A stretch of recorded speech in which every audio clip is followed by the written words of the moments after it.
Hello, everyone. It is Darlie Routier Day.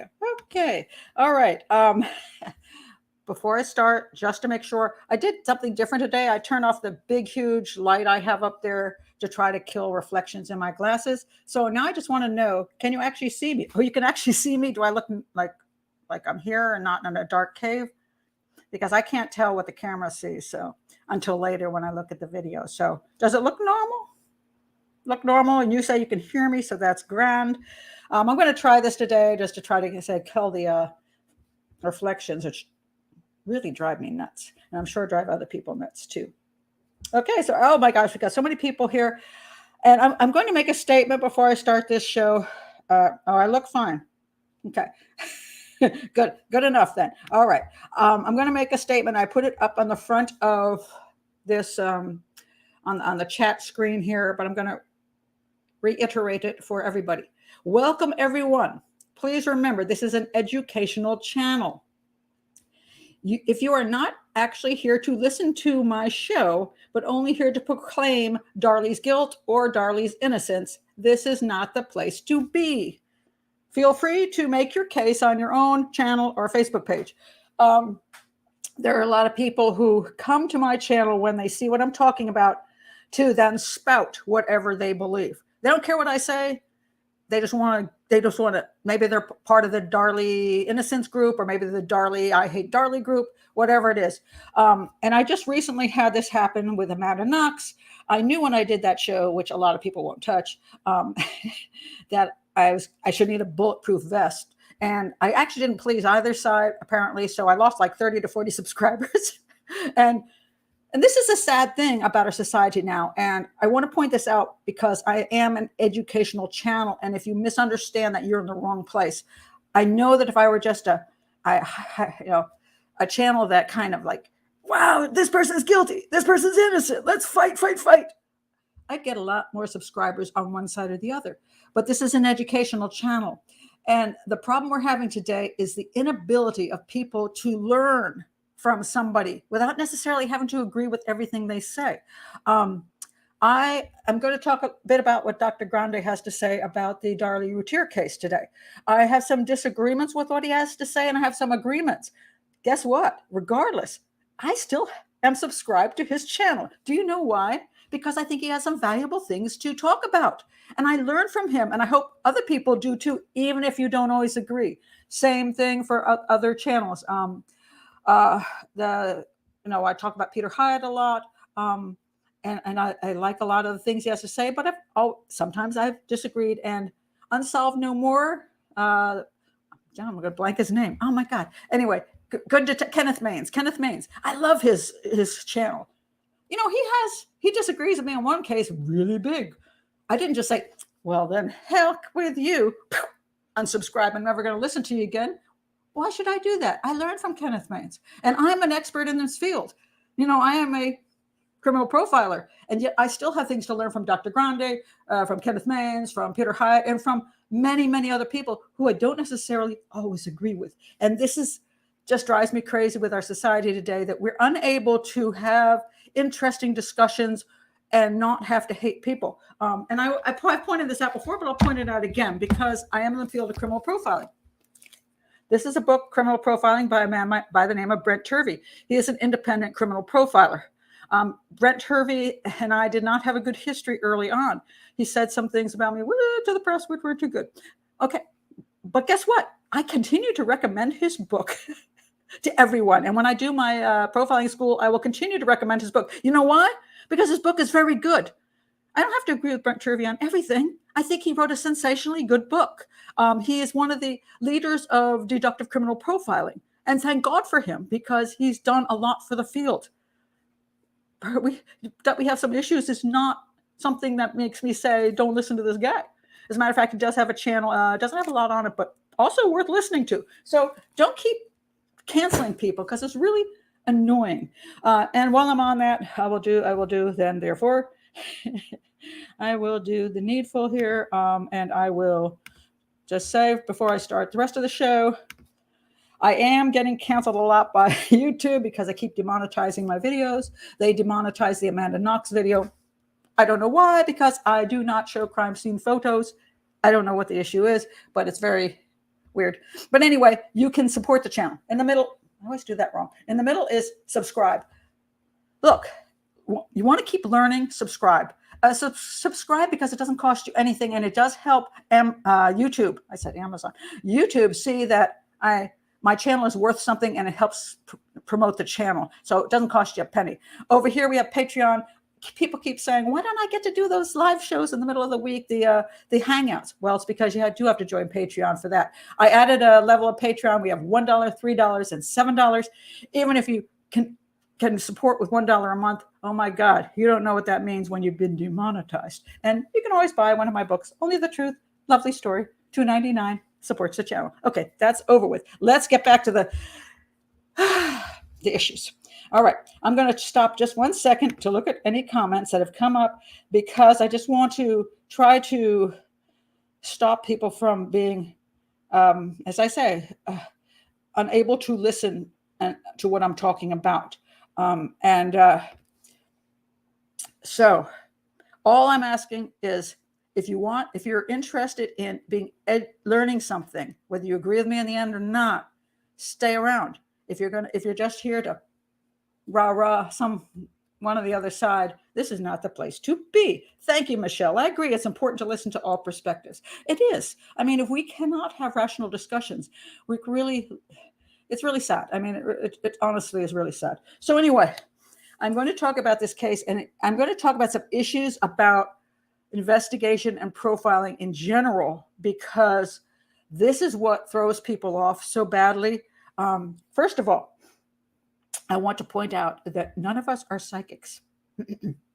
As Patrick Jane says in The Mentalist, there's no such thing as psychics, which I agree with, and now I've lost 30 more subscribers because there are people who say, how dare you? Psychics are real. Okay, I'm personally not fond of psychics. I find that, I won't get into why, but psychics have been very, very disastrous for police investigations when some of them have been brought in. So I agree with Patrick Jane. There's no such thing as a real psychic. It is a con game. So in reality, I'm not a psychic, and neither is a police detective, neither is a prosecutor, neither is a defense attorney, neither is the jury, and neither are you. We're not psychic.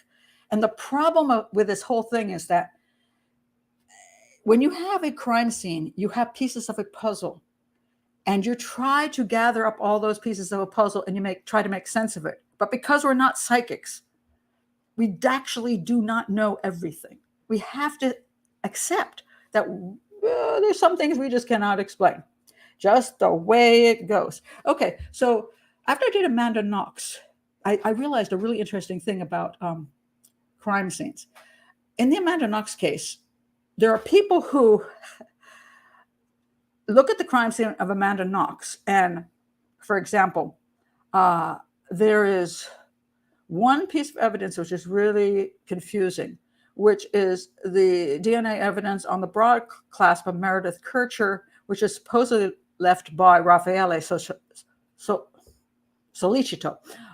Hope I got that right today. Solicito. And there is not another shred of evidence of him in that room, except for this one teeny thing on the broad clasp. Now, there are people who will say, they think she's Amanda Knox is innocent and there wasn't some big sex game over there, they'll say that piece of evidence was garbage.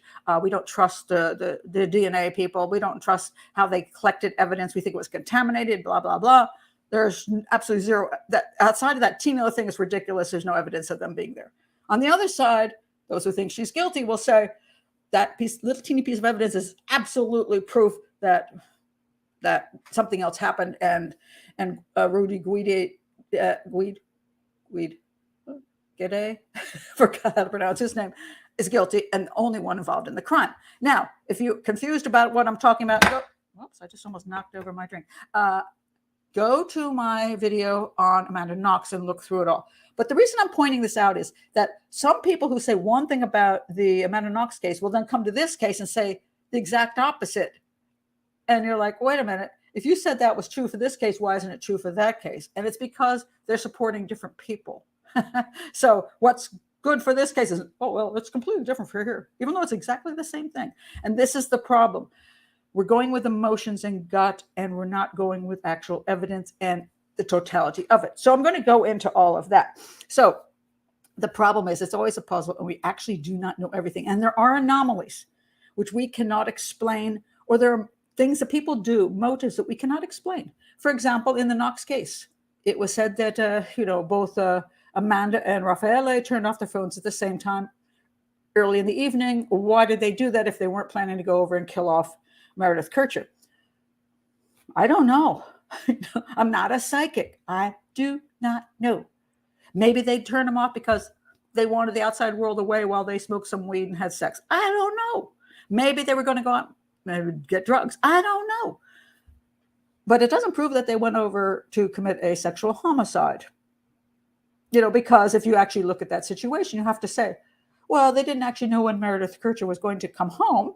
And then they had a meetup with a guy they hardly knew, which was Rudy Gayday, whatever his name is, and Rudy. And then they had to go in there into Amanda's own home, which she was very concerned about, because she just paid rent, and killing off a girl right in that home.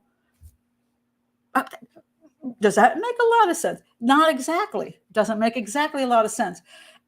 And then you say, okay, so they weren't planning to do a murder. They were only planning to force Meredith into some sex game. There were going to be 3 guys, but that's called rape. And if you leave her alive, she's going to report to the police. So does that make sense? So here's the problem. We take an idea and then we run with it and go nowhere with it that makes any sense except in our own minds. And we have to be careful of that. We have to stick with evidence. I just want you to keep that in mind as we go through this case. So we have the point that we will never know everything. You may think you should know everything, that a police detective should know everything. They don't, because evidence can get disturbed. Evidence can go missing. There can be anomalies we just don't get. We have to go with the totality of evidence. And if you're coming in here now, would you please stop saying whether Amanda Knox is guilty? I'm sorry, I'm in the wrong case. Just come in here now. I'm seeing your stuff here. Please do not sit here now and say whether you think Darlie Routier is guilty or innocent. Stop saying it, because this is not what the show is about. If that's only the reason you're here is just to yell things out, whether she's guilty or innocent, find another place to be. This is education. All right. So first, we want to understand that we'll never know everything on a crime scene. Secondly, we can't just use our gut or emotional feelings. Don't let that override the view of physical and behavioral evidence. That's all we've got at a crime scene: physical and behavioral evidence, and also statement analysis from the people involved. That is what we have. So I do not have a moderator here, and people say I should, but so I'm trying to glance over to see whether people are being obnoxious. Stop being obnoxious. If you're just being obnoxious over there on the chat, you're not listening to me and what I'm saying. So why are you here? Okay, so don't let gut feelings, emotion feelings override. And there are always anomalies on a case. We wish there weren't. I think the bra clasp DNA in the Amanda Knox case was an anomaly. There was not one other shred of Raffaele's DNA in that room, except for this teeny. So you got 4 people in a room raping and murdering a woman, and blood's flying every place, and everybody's beating everybody else up, and it's a little weird. It's an anomaly. In this case, I'm going to say it's the sock, and I will get to the sock issue later, because that is an anomaly in this case. Yeah. Forever Young says, I don't have an opinion on Darlie. Never heard of her case except for the sock. The sock. And I will get to the sock. Anna says, yes, but there is a CSI effect based on the TV show where jurors expect DNA and other deeply scientific proof. Absolutely. We want things to be absolutely clear that after you put everything together, you got the perfect puzzle, and there's not a piece missing. We know what happened. I don't know what reality you live in, but I live in the world of reality. So that's not the way it's here. Jacqueline says, the chat here seems really respectful. Just me? I'm just pointing it out because this is a very controversial case. And I've already had some people come in and people get really angry. So that's the only reason I'm saying that, Jacqueline. I'm not saying anybody's being disrespectful at this point. I'm just warning people that if you're here just because you're coming from the Innocence Project for Amanda, I'm sorry, I keep going Amanda, Innocence Project for Darlie, or you're coming from Darlie's a totally guilty, she's blah, blah, blah. This is not the place for it. If you're not here to learn something and to get more education, you're in the wrong place. I'm not that place. I'm just trying to say that because I have so much trouble with it. Anyway. Okay, there we go. So, but anyway, when I was saying Amanda Knox, why they turned their phones off, I don't know. I honestly do not know. And as a profiler, I do not know why they turned their phones off. So there are some things I cannot answer, and there are some things in this case I cannot answer as well. So I like Brian. He says, this is the attitude I like. Brian, I have studied this case extensively, and I keep an open mind, however. Excellent. That is what I want. This is good too. Liz says, I'm learning to not let my emotions guide me in newer cases of true crime. In the older cases, that should hold true too. Yeah, I mean, it's not that we aren't humans and we don't suddenly go, I kind of think. But the point being is, are we being rational? And I want people to be rational about this. All right. So I'm going to do a quick description of the case just in case somebody has no clue what this case is about. Julie says, I'm here to listen to what Pat thinks and not to give my opinion. You can give your opinion later, Julie. It's not a matter of you can't give opinions here. It's just I don't want people here with agendas, because agendas, they serve no purpose. Okay, because you got channels for agendas. I'm not objecting to them. If you have an agenda that you think that Darlie Routier is guilty or innocent, have your own channel and fight like hell. Okay, this is not the channel. Okay, so Darlie Lynn Peck Routier, and there's so many ways to say her name. I always say Routier, but it's wrong.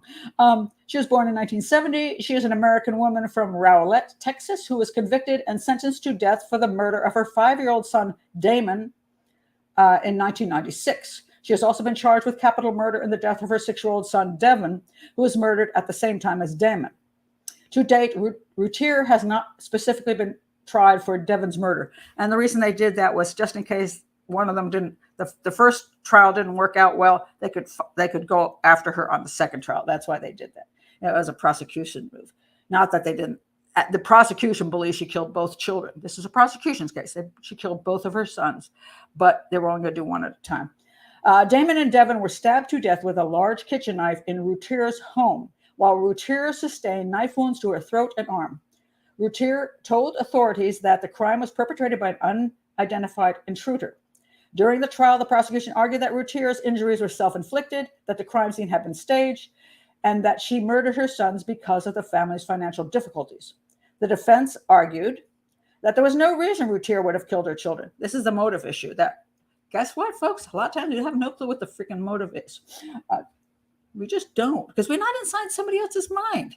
I mean, what's my motive for doing this show? Where's the speculation?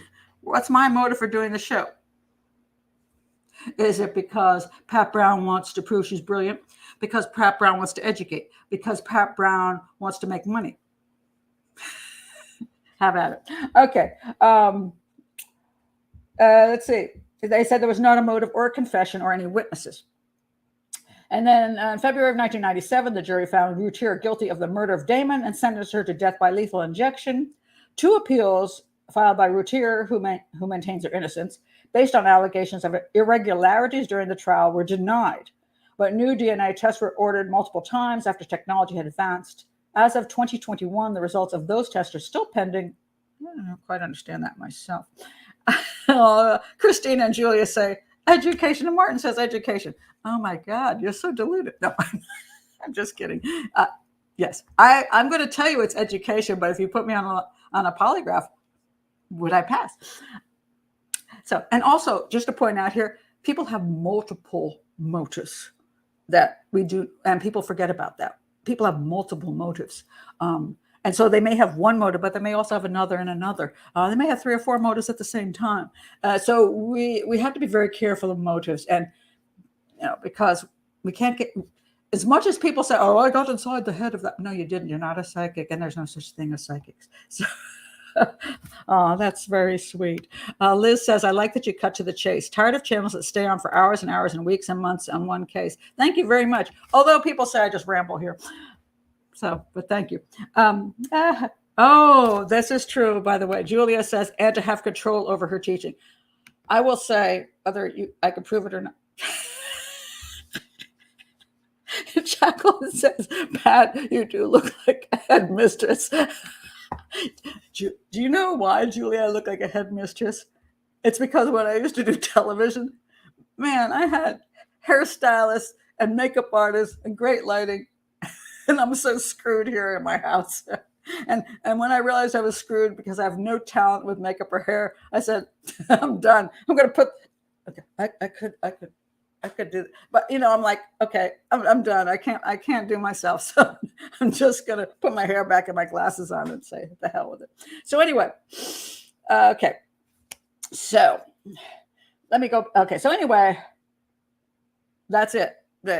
She's still in prison, and nothing's been proven. I mean, she hasn't been able to prove her innocence at this point. Her defense team and the Innocence Project is involved trying to prove, to get her out. And by the way, a lot of times when the Innocence Project gets involved, it's because of the death penalty. They don't like it. And so they fight for cases with death penalty more than anything else. In other words, it's okay if you rot in prison forever if you're innocent, but it's not okay if you get, hooked up to some, little drip and it kills you. That's not okay. So they're kind of into the anti-death penalty thing. So a lot of times when the Innocence Project gets involved, you have to be careful just to know that they have an agenda. And a lot of times when people get out, it isn't because they've been proven innocent, but they got on a technicality. So you got to be careful of that. Doesn't mean that they aren't innocent. It's just that oftentimes it's not the reason they're getting out because they were proven innocent. Yeah, it's just that. Oh, thank you, Julie. Don't forget. What? Wait. A second. She needs a very good attorney. Well, okay, she's had lots of attorneys. She's got so many people behind her. It's ridiculous. Anyway, let me get on to, there's so many people here now. Let me get on to the issues of the case, okay? So just to go back over what supposedly happened. And again, I don't do crime scene photos on this. I would like to actually, but because YouTube seems to want to axe my shows no matter what, as far as monetization goes and promotion, I'm just staying away from that. And also, I don't like this to be a gory channel. I try to keep crime scene photos to people who are like detectives and people who are working, in the field. So anyway, here we go. All right. So who is this? Who is Darlie? Okay, here's Darlie with her family. This is Darlie. Oh, I can't get out of the way. Frick. That's Darlie with her husband Darren, and there's a couple kids there. Those are there's one boy there, there's another boy there, and she had a baby too. So she's got 3 kids, 2 older boys and a baby. So, and they live in this house. This is their house. They have a lovely home. Darren has made a relative amount of money, and he's having some financial troubles at the time of the murders, but lived in a fairly nice neighborhood. I'm going to show this picture just because I want you to see that they lived right here on the corner. And so that's sometimes important because on one hand, it's a very visible house to possible intruders, people who are burglars or whatever. On the other hand, it's kind of a visible house, and sometimes they don't like that either. They prefer the house that's way down the end of the block and behind a bunch of trees, which nobody's driving by. And I kind of go with that one. You'll see over here the sock issue. This is where the house is. Oops, let me do it this way. This is where the house is. That's where the sock is. A couple houses down is where the sock is. But we'll get to that later. So anyway, they're in this house. Nice house. And supposedly what happens is, okay, so wait a minute here. So supposedly what happens is Darlie, this is a little quick picture of their living room. The story goes like this. Darlie says that she's having trouble sleeping upstairs in her bed with her husband, because in the room is also a crib with her baby in it. And the baby's moving around, disturbs her, and she can't sleep. She keeps waking up because he moves around. I find that a very bizarre statement in the sense that it's a very huge house. So they could have a nursery. They could put, one of those monitors in there for if he actually wakes up and screams. I've had three children, and I've two of them were babies born to me. One was adopted at an older age, and I did sleep with all my babies in my bed, and so I never had a crib and I never had a nursery. So I have only certain experiences, and I basically slept with my babies, and we had four of us at some point, a 2-year-old and a baby, and my husband and me, all in the same bed. Sleep didn't happen for a few years, but it was okay. And that's the way it worked. And I don't say that Darlie couldn't have had some issues with being in the room with the baby, and just drove her nuts one week. It just made her crazy. Supposedly she was taking some kind of, somebody mentioned this here, some kind of diet pills. And I mentioned this in the last video. I think it might have been the Hangout. I was talking about, no, it was Brittany Murphy. Go check my Brittany Murphy video out about diet pills. Diet pills, generally speaking, if you get them legally, is called phentermine. I'm sorry, I pronounced that one wrong too. Phentermine. And it is basically amphetamines. It's not really, it's just amphetamine-like. So you take phentermine and you can't sleep. You get up, you're busy all day long, you can clean houses and do all kinds of things, but it's really hard to sleep at night. So is the problem that she was on phentermine, and because she was on phentermine, she kept waking up and then she could hear the baby. So anyway, her claim is she went downstairs to sleep on the couch, and the other two boys, Damon and Devin, wanted to come down and sleep on the floor and watch TV. And she okayed that. So these three are downstairs and Darren is upstairs with the baby. And so this is where the whole drama starts. And again, if she's taking phentermine, she's not going to be in a deep sleep. So they didn't find in her system that after she took phentermine, she did double dose of NyQuil. And then it's like, or she didn't do some other kind of legal drugs, but, sleeping aids or some sort to counteract phentermine so she could sleep at night, which a lot of people do. If that didn't happen, then I'm going to say her chances of sleeping deeply are not really good. And the weird part about this whole case is if she couldn't sleep with her baby turning over in a crib, how did she sleep through the murders of her two sons being stabbed to death right next to her? A little difficult to believe. And this is one of the problems the police had. At any rate, now Darlie's asleep, supposedly on the couch. The television is going. So this is the corner house. So as the perpetrator, if it's an outside perpetrator, would have looked and seen, and this is one of the parts of the prosecution, they would have seen the television on, kind of, the light in the distance there. And they would theoretically assume someone was home. Now, of course, how many of you have ever gone on vacation and just left your television on to make it look like somebody's home? So let's not ignore that possibility. People do that. Or even if they're just gone for the night, let's leave the TV on. It'll look like we're here. And if you've got two cars, you take one, you got a car in the driveway and the television on. Looks like you're home, but you're not. So anyway, generally speaking, if you're a burglar or a person who's intent on sexual homicide, you'd have staked out the place to some extent, but maybe not. So theoretically, you can see that on the light on in the house. You think, should I really go in there? Okay, so let's say you're just like, yeah, I think that's fake. I'm going to go in there and steal stuff. All right, let's go with that. So then supposedly what happened was there was, right, the living room's over here, and now we have this cut screen. So supposedly the guy cut the screen. I'll show you in a minute. And crawled into the window. And here is the picture of, see the flap of the screen. That's some animal stuff there. Cat stuff, I think. And then he crawled through the window, supposedly. And then he went, theoretically, to the kitchen and grabbed one of those knives. I can't point right because it's always opposite on the screen. Grabbed one of the knives from the kitchen. And this has been a bone of contention. And that, why would he bring his own knife? He was planning to do something. Why would he take a knife from the kitchen? Okay. It has happened before, but it is not the most normal thing. But anyway, a guy takes supposedly the knife from the kitchen, and we'll get to the screen and how it got cut later. If the dude needed a knife from the kitchen, why didn't he use his own knife to cut the screen? Good question. We'll get to that. Okay, so anyway, grabs a knife from the kitchen, and he goes to where Darlie and the two boys are. And for reasons completely unknown, because we don't know the motives in this whole thing, he stabs Damon and Devon, and first, Damon and Devon are stabbed. And then, supposedly, now Darlie's story changed a whole bunch of times, which is one reason she became a suspect.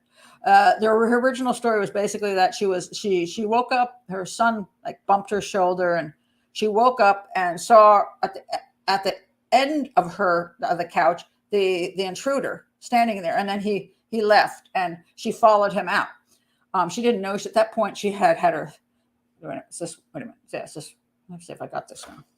Yeah, her throat had been slashed, and she had stab wounds in her arm. She didn't know any of this, and she didn't know she was bleeding heavily. She just, she jumped up and started following this dude out of the house. She claims he dropped the bloody knife in the on the utility room floor, and she picked it up and put it on the kitchen counter. That's kind of her story. Okay, so, and then the other part of this whole story is later on, supposedly that same night, they find this, where is it? They find this sock that's from the crime scene, apparently. It's got a little bit of Darren's blood, a little bit of Damon's blood, little bit, not a lot, and some of Darlie's DNA in the toe. That's a theory. The sock belongs to Darren. It's a big old long tube sock. What the heck is that?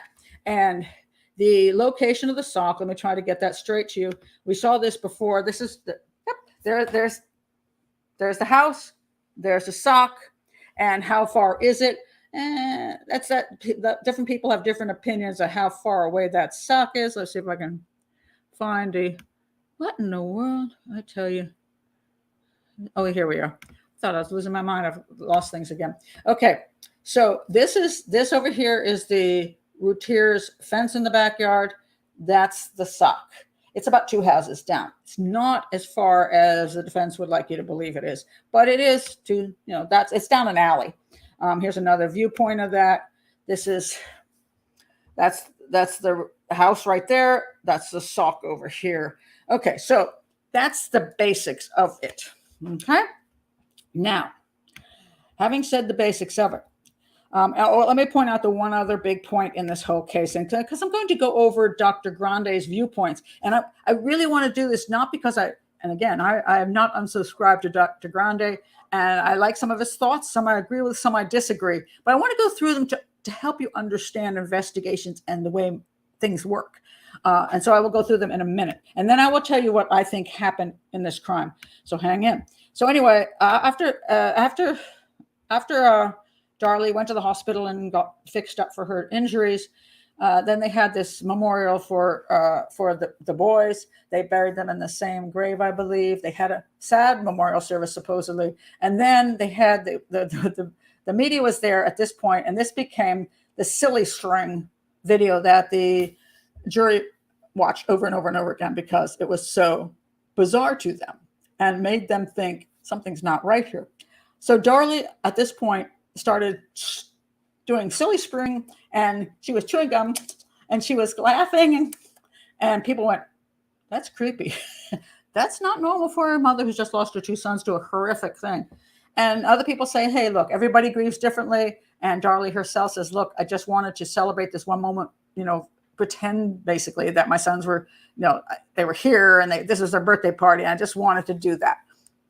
So this became a bone of contention over whether, as Dr. Grande said, was this a silly string conviction? In other words, did this one moment with her going with the silly string and going, did that seal her fate with the jury? Did the jury not pay attention to anything else? And so this is what I'm going to go through, and then I'll tell you what I think happened. So let me first I didn't get to play you this yet. Okay, wait a minute. Let me play the 911 tape just because that's an important point. So the 911 tape is this. I'm going to show you something very interesting from the 911 call later on. I'm just going to show you some statements which I think really are very, very concerning to me. But I'm just going to play just the beginning of the tape. Sorry about the way it's badly videoed here. Emergency. Ma'am?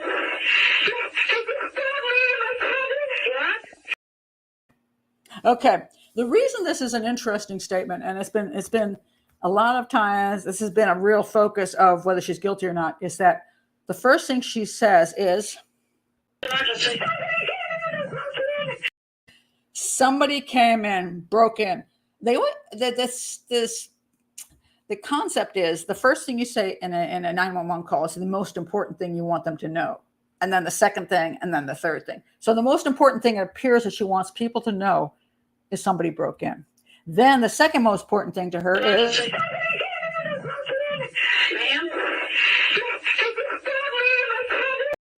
they stabbed me and my children.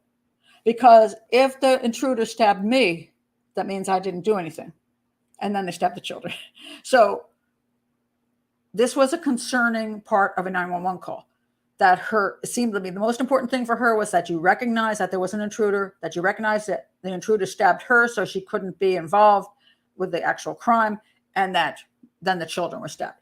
But the concept would be also that if you were a mother of 2 stabbed children, the most important thing you would want to say is, my children have been stabbed.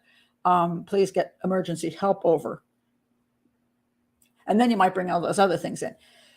So that has always been kind of one of those red flag things. Now, again, I point out that a red flag does not mean guilt. Red flag means we got to look at this one more time. Maybe there's something here. It doesn't mean the person is guilty. People do react in different ways. Darlie's silly string stuff. It was kind of creepy. I'm going to say, I watched that video myself. I'm like, I don't know that my children have been murdered whether I'm going to stand around chewing gum going with a silly string. I'm not in the mood. I don't think I could fake the mood. I don't even think I could fake, let's pretend they're not dead mood. That's just me, though. So I'm going to leave that leeway for, as people say, people grieve differently and act differently. But it's a red flag. So there's 2 red flags in this case. What she said on the 911 call initially, and that silly string thing is a red flag. But here's my point.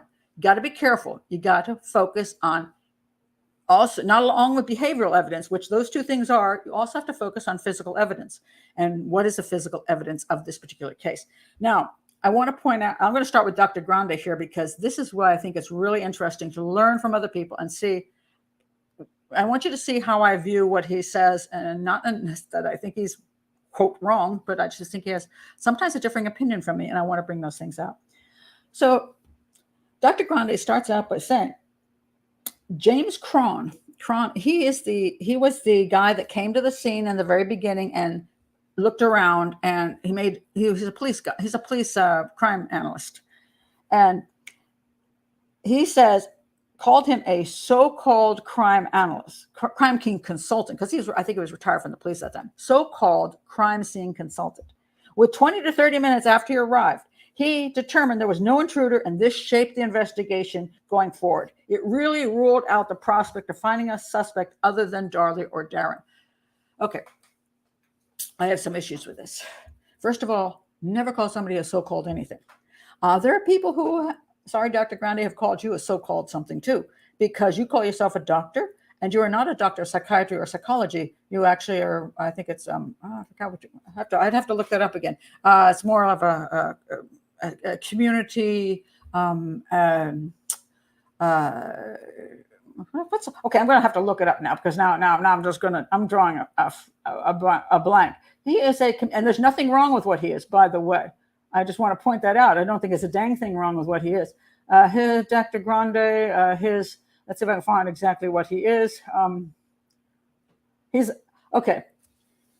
I'm a licensed professional counselor. I'm a licensed professional counselor of mental health, a licensed chemical dependency professional, and I have a PhD in counselor education. Now, this is from his own words. He's a counselor. He got a PhD in counseling education. He's not a psychiatrist. He's not a psychologist. So some people would say, you're a so-called psychiatrist. I don't say so. I say that in learning a lot about educating people, and counseling people on addictions and other issues, because he's mostly, I think, he does mental health too. He's a counselor. I'm going to say he's probably studied most of the same things psychiatrists and psychologists have studied. He just took a different route. So I'm not going to call him a so-called anything. I think he's legitimately has skills in his field. People have called me a so-called criminal profiler. Why? Because I'm not an FBI profiler. I didn't work for the FBI and get retired. I didn't get trained by the FBI. Some say, well, because I don't have a forensics degree, I'm not a profiler, or a psychology degree, I'm not a profiler. I've been in the field for 20 years. I've studied God knows everything. And I have a master's degree in criminal justice. You can argue that I don't deserve the title of criminal profiler. I'm a so-called criminal profiler. But when we use those words, we're using them to basically say whatever this person has come to a conclusion, we can't believe them. Okay. Now, this James Cron actually has a very, very long history of doing crime scene analysis, very long. So he arrives at the location and he does 30 minutes. Now you say, oh, it's only 30 minutes. Well, the crime scene is not huge. It's not. I mean, if you've worked enough crime scenes, you can walk in and you can get a pretty good idea of what's there and what isn't there within 30 minutes. He came to a conclusion. He says, I'm not coming up with an intruder here. Now, I want to say this. Just because he decided that he didn't come up with an intruder in those 30 minutes doesn't mean that the police didn't also look at an alternative theory. Now, this is what the defense will say. They just shut the door on a possible intruder. They never looked anyplace else. That's not necessarily true. That's what they're saying. And when you have a police department and detectives all looking at a case, they keep looking at certain issues that they think have some validity to looking at. They look at them. But the problem is that they can't come up with anything to support that theory. They can't spend a huge amount of hours looking at a theory that doesn't have any evidence supporting it. So this is the problem. There was never any evidence of a intruder in the house other than what Darlie said. Now, there were 2 knives supposedly used in this crime. One is the window was cut.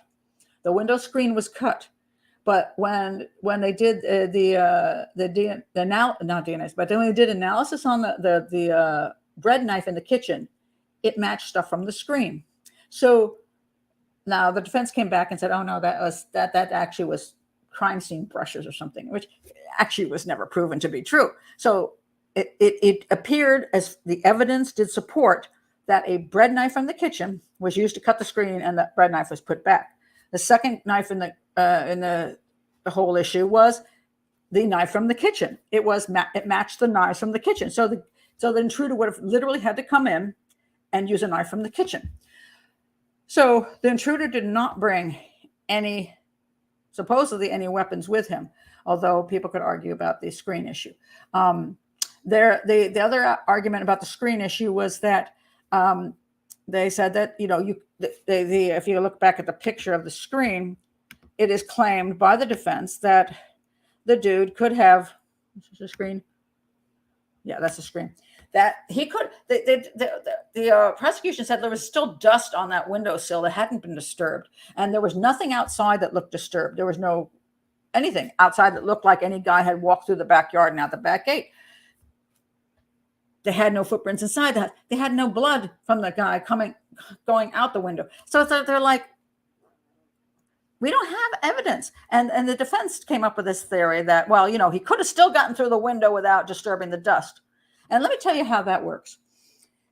If you conduct a theoretical, I could get through the window without disturbing the dust. You just practice that 30 times and you take a video of the one time you made it through without disturbing the dust. And they say, it can be done.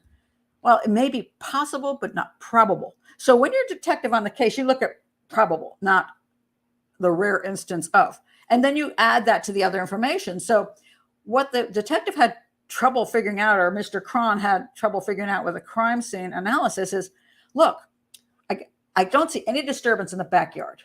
I don't see how he chose his house. I don't know how he cut the window with the bread knife that was already in the house, but okay, let's say that's phony and he had his own knife. And then he comes through the window and doesn't disturb anything. So I guess that could happen, but it's unlikely. And then he goes into the room where the television is on. He said, and there's, by the way, Darlie left a lot of jewelry on the counter, expensive jewelry. Guy never touched it. So now the defense is saying it was a sexual homicide. Well, and so he killed the kids and was going to rape Darlie. But I mean, Kids, I mean, you don't have to do that. You can go up to Darlie, put a knife to her throat and say, I will kill your children if you don't cooperate. Then you take wifey, the mother, Darlie, into the utility room and you rape her in there. I mean, why do you go and just start stabbing children and throwing blood everywhere and then go up to Darlie and say, changing my mind, don't feel like having sex with you now. And let me now that I've killed your children and you might have seen me, I will then slash at your neck and actually not do you in because suddenly I've forgotten how to stab and I just go, and then I walk away. And then as you follow me, I throw my knife down. As Darlie said, the guy threw a knife down so you can pick up the knife and chase me and stab me because I just killed your kids. It's a really bad story. And so the detectives had a problem with, we can't prove there was an intruder. It makes no sense that the intruder came in and did this. And Darlie's story sucks. So we have a problem. And it's not because they want you to say Darlie did this. It's because they have a problem that the physical evidence, behavioral evidence isn't working out real well. So let me talk about some of the other things that Dr. Grande said. Dr. Grande was upset that the police were high-fiving when she was arrested, and that was disturbing. Let me tell you, but that has nothing to do with the case at all. It doesn't. I mean, so we have to be careful not to say somebody's innocent because somebody else behaves in a certain way that is not related to the actual evidence. They at some point may have thought she was guilty and they were thrilled the case was over because they were like, they got the person. And maybe they were very upset. Don't you think the police were upset? They had seen 2 children brutally murdered and it was a horrible scene. And when the evidence seemed to prove that the mother did it and they arrested her, they're like, thank God we could put this woman away who killed her kids. Why wouldn't they be happy that happened? Maybe you don't like their behavior, but that has nothing to do with guilt or innocence. All right, let's go further. Prosecution said Darlie was depressed, suicidal, and had extravagant lifestyle she wanted to keep. All of that is actually accurate. Darlie herself said she had been depressed. She wrote a note that says she actually wrote a thing that said, sorry, children, I mean, what I might do, which was a suicide note. She didn't supposedly, that was a little bit before the murders, but it was very close before the murders. So why did she write that if she didn't feel that way? So that was interesting. And they did have a highfalutin lifestyle, lots of money being put out, and they were having financial troubles at the time and possibly marital difficulties at the time. And these are things that can cause a person with a personality disorder to go over the edge to the point where they're like, screw this, for whatever reasons, they want out of what situation they're in. And again, motive is always difficult. He points out very correctly, Dr. Grande, that the prosecution doesn't have to prove motive. And that's true. You don't have to prove motive. That's not their job. Their job is to prove that the evidence supports a conviction. And so not being able to get inside somebody's head, absolutely, unless they actually tell us what their motive was, we may never know. And even a criminal who commits a crime and then tells us later, after he's been convicted, his reasoning for why he committed the crime half the time is a lie. Serial killers will do this, like, well, I just knocked on this woman's door and I just wanted to ask her if she could help me, blah, blah, blah, blah. And she opened the door and she was such a bitch. And she said, I'm not going to help you. And she pissed me off. And then she slapped my face. So I punched her and then I ended up raping and murdering her. Do you believe him? Because there's no evidence that the woman ever did any of those things. But he can make that stuff up because she's dead. And she cannot say he's telling a lie. So you can never believe somebody after the fact. It's just, what they say the motive is may have nothing to do with anything. All right. Dr. Grande states the prosecution weaponized depression, making it seem like it can't be normal, but is something that can explain murder. That's a real leap. I don't think that's, I think that's more a leap in his mind than it was in the prosecution's mind. Of course, their prosecution, they're going to bring out the fact that a person is depressed. It's true. A person who's depressed doesn't mean they're going to go kill their children, but it does show a state of mind, and they have every right to bring that up, especially with a suicide note. And then he goes on to say, thoughts of suicide can put them at a higher level that could encourage murder. Yes. Now, there were some bruises on her arms. He says that they appeared later, which worked against her. There's a lot of issues about the bruises, and I'm not showing pictures of it again, but she had on her right arm, she had this really nasty bruise that went like, Argh. So it looked like she had been brutalized. And the question was, They were saying that they didn't see that. The hospital didn't show up to a couple of days later. So the question comes into, when do bruises show up? And that gets really to be a tricky issue. So was she brutalized during the time that this whole incident went down, or later on, as some claim, she like hit her arms on the sides of the bed at the hospital to bring up bruises in order to look like she had been beaten? We do not know, because it's kind of a questionable area. Then he goes about the dust layer. Dust layer proven not to be an issue, as someone could get in the window without disturbing it. That's not true. It didn't prove it not to be an issue. It proved it to be a possibility, if not a probability. Now the tube sock. Oh God, the tube sock. The blood from both kids points out that there is too much to do in a short time and couldn't have done it. So the defense for Darlie says that she could not have planted the sock as the prosecution says she could have done. In other words, she wanted to prove that there was an intruder. So she took a sock from the scene, ran down, dropped the sock, and ran back. And they're saying she didn't have time to do that. And the timing thing, let me tell you, one of the problems with when you start going back in time and you start listening to defense viewpoints and the Innocence Project's viewpoints and everybody else's viewpoints, and it's just real confusing as to who is accurate and how long did it take from the time the kids were stabbed till they were dying. This gets all very, very blurry. So the concept is she didn't have enough time. She could have stabbed one child, stabbed the other child. He wasn't dying yet. She took the tube sock, ran down the block. It really wasn't that far. It's only 2 houses. So she could get down and back, pretty damn quick. She could. But the question comes down to, and the defense is correct about this. Really? I mean, is that in her mind to prove that somebody committed the crime? The sock had very little blood on it, tiny 2 little drops. You might not even notice a damn sock, or that it had drops on it, or whatever. Would you not want to muck up a little bit more blood and then take it out and toss it someplace maybe closer and easier, but still look like an intruder? It's hard to believe that. And I don't think Darlie's a mastermind. So I'm having a little bit of trouble myself thinking that she said, okay, I got to prove that, okay, I'm going to take this sock down the block. It's a little tricky. On the other hand, let me point this out. There's no good reason for an intruder to take a damn sock either. I mean, what the hell's he doing with the sock? What's he doing? And I'll get into that a little later. What are the possibilities with this silly sock thing? It's very annoying. But I will talk. There's 3 possibilities: Darlie, Darren, and an intruder. And I'll talk about the sock later. But I just want to point out what Dr. Grande has said. Okay, then the knife. The prosecution made it seem like she was setting up her excuse for prints being on it, but it could just be that she wanted the guy caught. Yes, but I will also get to that, because there's a very interesting reason why I believe she talked about why her prints would be about the knife. I will talk about that later, because it's very interesting. That will come just at the end when I describe what I think happened. And that 911 call is very important for that. I'll get to that. The birthday party at the gravesite, silly string tape. Jury played that video 8 or 9 times.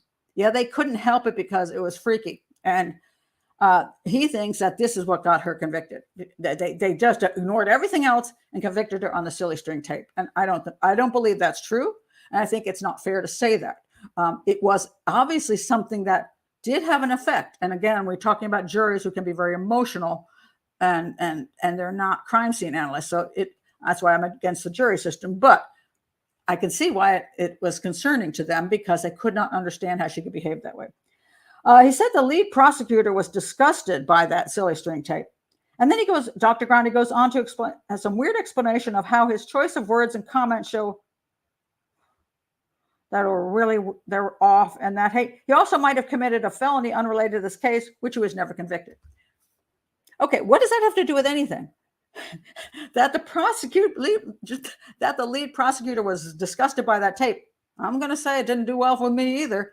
And then you bring up, oh, look at he committed this other felony, blah blah blah. What? Because that makes his disgust somehow not valid?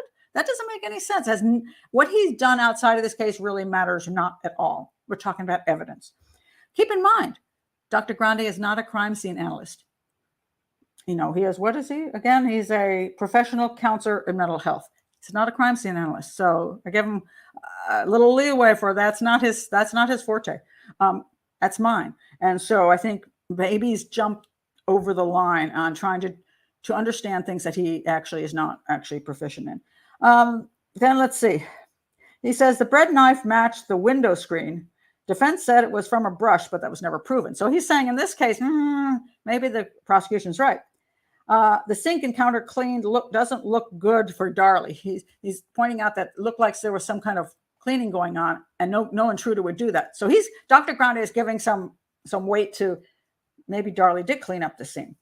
The broken wine glass, Darlie's blood is under it, but it could have been the first responders. I'm not sure what that even means. But her blood was supposedly not like it looked like her feet weren't cut by the wine glass. It looked like the wine glass was thrown down after the fact. So that's a whole nother wicket. Now, prosecution says the alleged assailant acted in a way no other assailant would act, cutting the screen, killing in anger, leaving a witness. They're saying the way this criminal operated made no sense. Often criminals commit crimes that don't make sense, that are irrational. So he thinks it's a weak argument because saying no one would do this is not true, that somebody could do this even if it doesn't make any sense. Yeah, it is an unusual crime if that's what happened. So he's saying basically because it makes no sense. I'm trying to figure out how he's even saying this. He says that even though it makes no sense, criminals sometimes make no sense. So therefore, that's not a good argument. Well, then in that case, when you say it makes no sense that Darlie killed her children, but mothers do kill their children. So that there you go. It's the same argument on either side. What does the evidence show? The evidence shows at this point there's no intruder, along with the thing not making any sense. The other side is Darlie, maybe it doesn't make sense Darlie did this, but she also has all the evidence on, connected to her. Okay. All right. The defense, let's see what else. Oh, the defense did a good job in the closing, hammering the low quality investigation. Again, every defense does this. Every defense says the police screwed this whole investigation up. And we would have evidence of an intruder if the police didn't do such an abysmally bad job. That's always said. That has nothing to do with the evidence again. That's just the way they talk all the time. It's meaningless. So Darlie reported she had a pattern of depression, anxiety, entries in the journal she wrote, a suicide note to her children. But if she really wanted to kill herself, she wouldn't need to plant a defense for herself. So basically what Dr. Grande is saying is that if she was planning to kill herself, why the hell didn't she? Why would she have to set this up if she wasn't going to kill herself? Well, again, Dr. Grande, you should know from mental disorders, people don't always follow through with things, and they don't always every day think the same thing. So that's neither here nor there. She also doesn't appear to be a criminal mastermind. I agree with that. To plant the sock and to cut the screen. That one she could have done. Planting the sock is kind of weird. She's got no history of psychopathy or violence. Well, there's no history of violence, but how is there no history of psychopathy? How do you know that, Dr. Grande? Were you there? Did you see her in every part of her life? We know that many people have psychopathic behavior that only is known to them by their own mate, but their mate doesn't recognize it. They might say later on, if they were, honest, oh, well, that person was controlling. They lied to me all the time. They did all kinds of weird things. It was always about them. And they had all the symptoms of psychopathy, or the signs of psychopathy, but I just played them off. So Dr. Grande has no idea whether she's psychopathic or not. Maybe she was narcissistic. Well, she can be narcissistic. She can be psychopathic. And materialistic and arrogant, but that is not tied to murder. Well, not directly, but it certainly doesn't help, because healthy human beings don't usually commit homicide, but unhealthy human beings who are psychopathic may indeed do so. Silly string behavior. Inappropriate grieving, and this is the big crux of this case. So many people, one side says it's inappropriate grieving. No one would act this way. The other side says, how dare you say that people grieve in the same way? It's just one of those red flags. Doesn't prove things. It's the evidence that proves things. Okay, so then Dr. Grande talks about what aggravated him most about how these cases are investigated. That there is a right or appropriate way to grieve. They shouldn't go there. And Even if they see odd behavior like Darlie's, it doesn't point to guilt. No, it doesn't, but it's a red flag. The police and prosecution lack any kind of critical thinking skills or cognitive reasoning ability. Really? I'm sorry, Dr. Grande, I have a problem with this. Were you working on this case? Did you see everything the police did and the way they thought? Why are you saying they have zero cognitive thinking skills and no critical thinking skills? Now, it's true. I do believe that there needs to be more training in this. And that's what I'm working on a whole thing to train detectives in criminal profiling and crime analysis skills, in critical thinking skills. I agree with they need more training, but to say in this case it didn't have any is unfair. Darlie was guilty. I think they needed to believe Darlie was guilty and they were lazy. Where do you get the idea that they needed to believe she was guilty? I don't think they needed to believe anything. I think they looked at the evidence and went, I think she's guilty. Lazy? How do you know they were lazy? Because what? Were you there to prove that they didn't investigate properly? I see no reason behind why you should say that they were lazy at all. Like they didn't follow up the suspicious vehicle. Well, I mean, people say stuff all the time, and there's really no way to follow up certain things. Okay, somebody said they saw a black car on the street. And what? And what's your point? Yeah.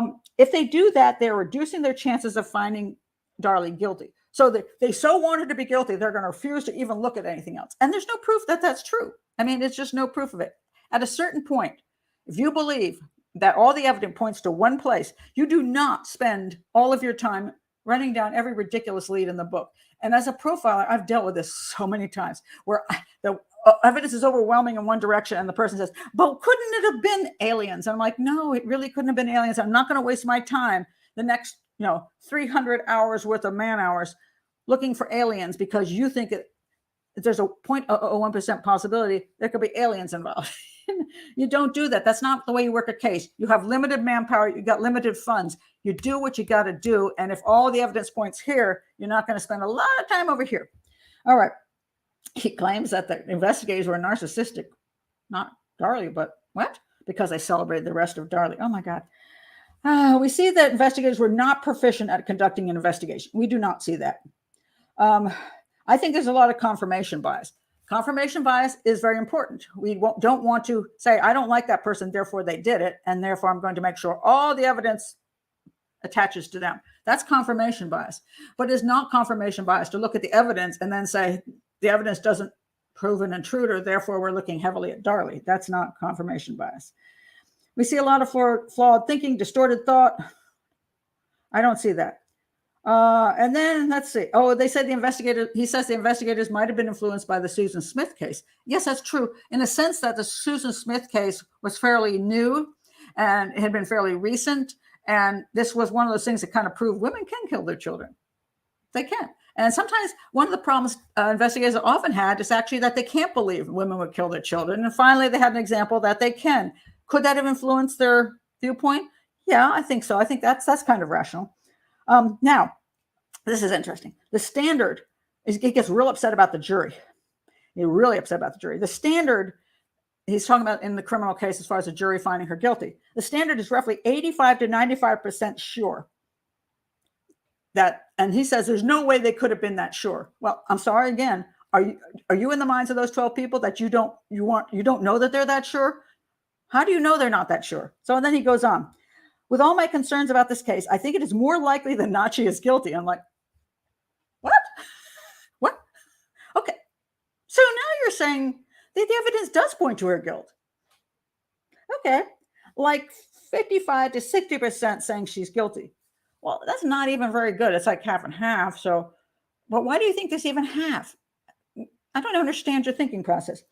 Factors pointing toward guilt, he talks about now. Darlie handled the murder weapon. Yes. From her kitchen. Recently demonstrated a desire for suicide, which could lead to murder. The fibers in the bread knife were from the screen. Why would an assailant kill her sons and not her? Why would there be no evidence from the assailant left behind? Why did she clean the countertop?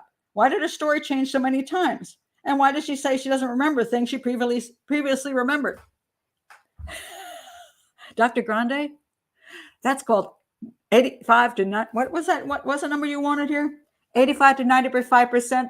You just gave 85 to 95% right there. like a massive amount of evidence that you actually say supports her guilt. Okay, so now he's going to go to the other side, factors for innocence.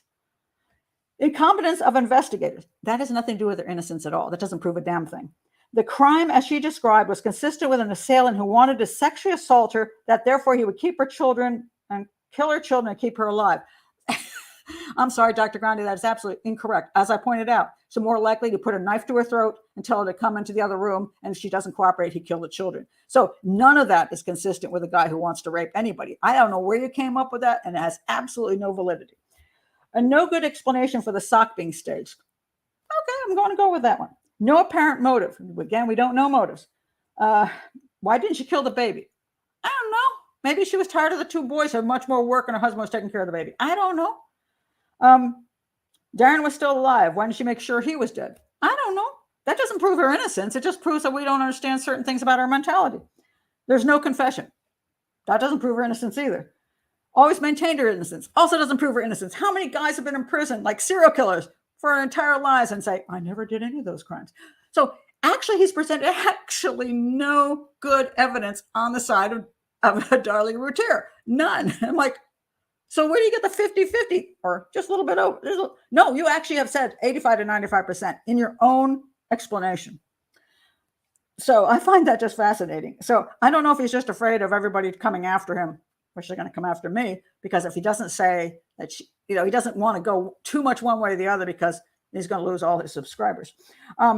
So then, all right. So now my thoughts on this case. I know you've been waiting for this, and then I'll get to your comments and questions after this. All right. My comments on this case. What do I think happened? What do I think the evidence supports? All right. I have a problem with the fact that she says that she could sleep through a double homicide next to her children being stabbed to death.